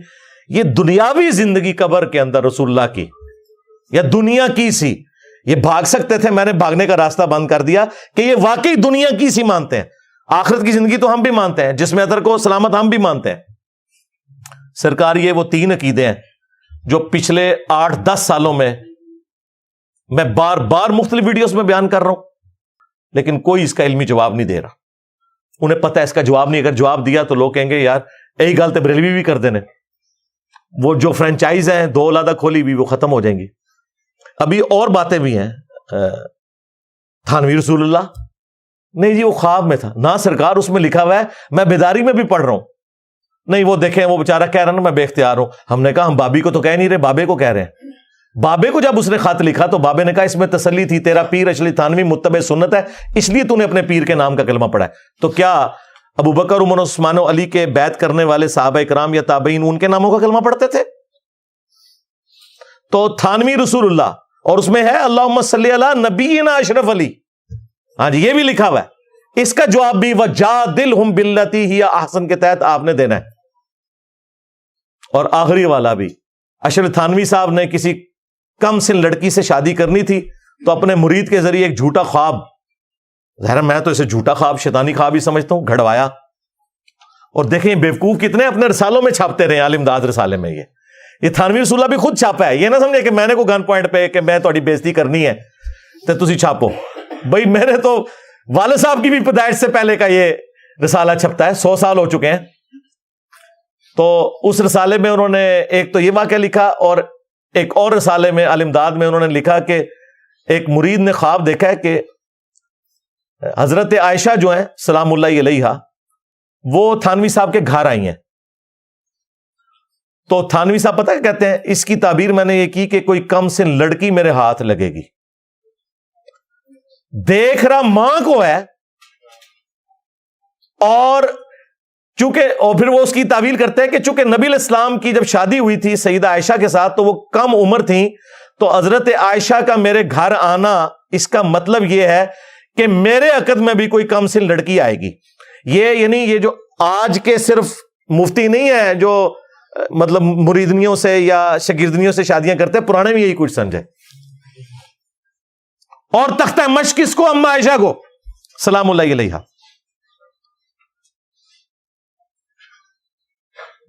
اور باتیں ہمیں کرتے ہیں. کیا یہ گستاخی نہیں ہے؟ یہ شیطانی خواب نہیں ہے، جھوٹا خواب؟ دیکھ رہے ماں کو، النبی اولا بالمؤمنین من انفسہم وازواجہ امہاتہم، نبی مومنین کی جانوں سے بڑھ کر ان پر حق رکھتے ہیں، نبی کی بیویاں امت کی مائیں ہیں، اور کام اپنے سیدھے کر رہے ہو. تو دیکھو پھر اللہ نے کتنی بڑی بلا تمہارے اوپر چھوڑ دی ہے. ہاں میرے نبی سا ہے ہی کوئی نہیں، تیرے بابے تھے شاہ ہی کوئی نہیں. صلو علی محمد وآل محمد، اللہم صلی علی محمد وعلی آل محمد واصحاب محمد وازواج محمد وامت محمد اجمعین الی یوم الدین، آمین.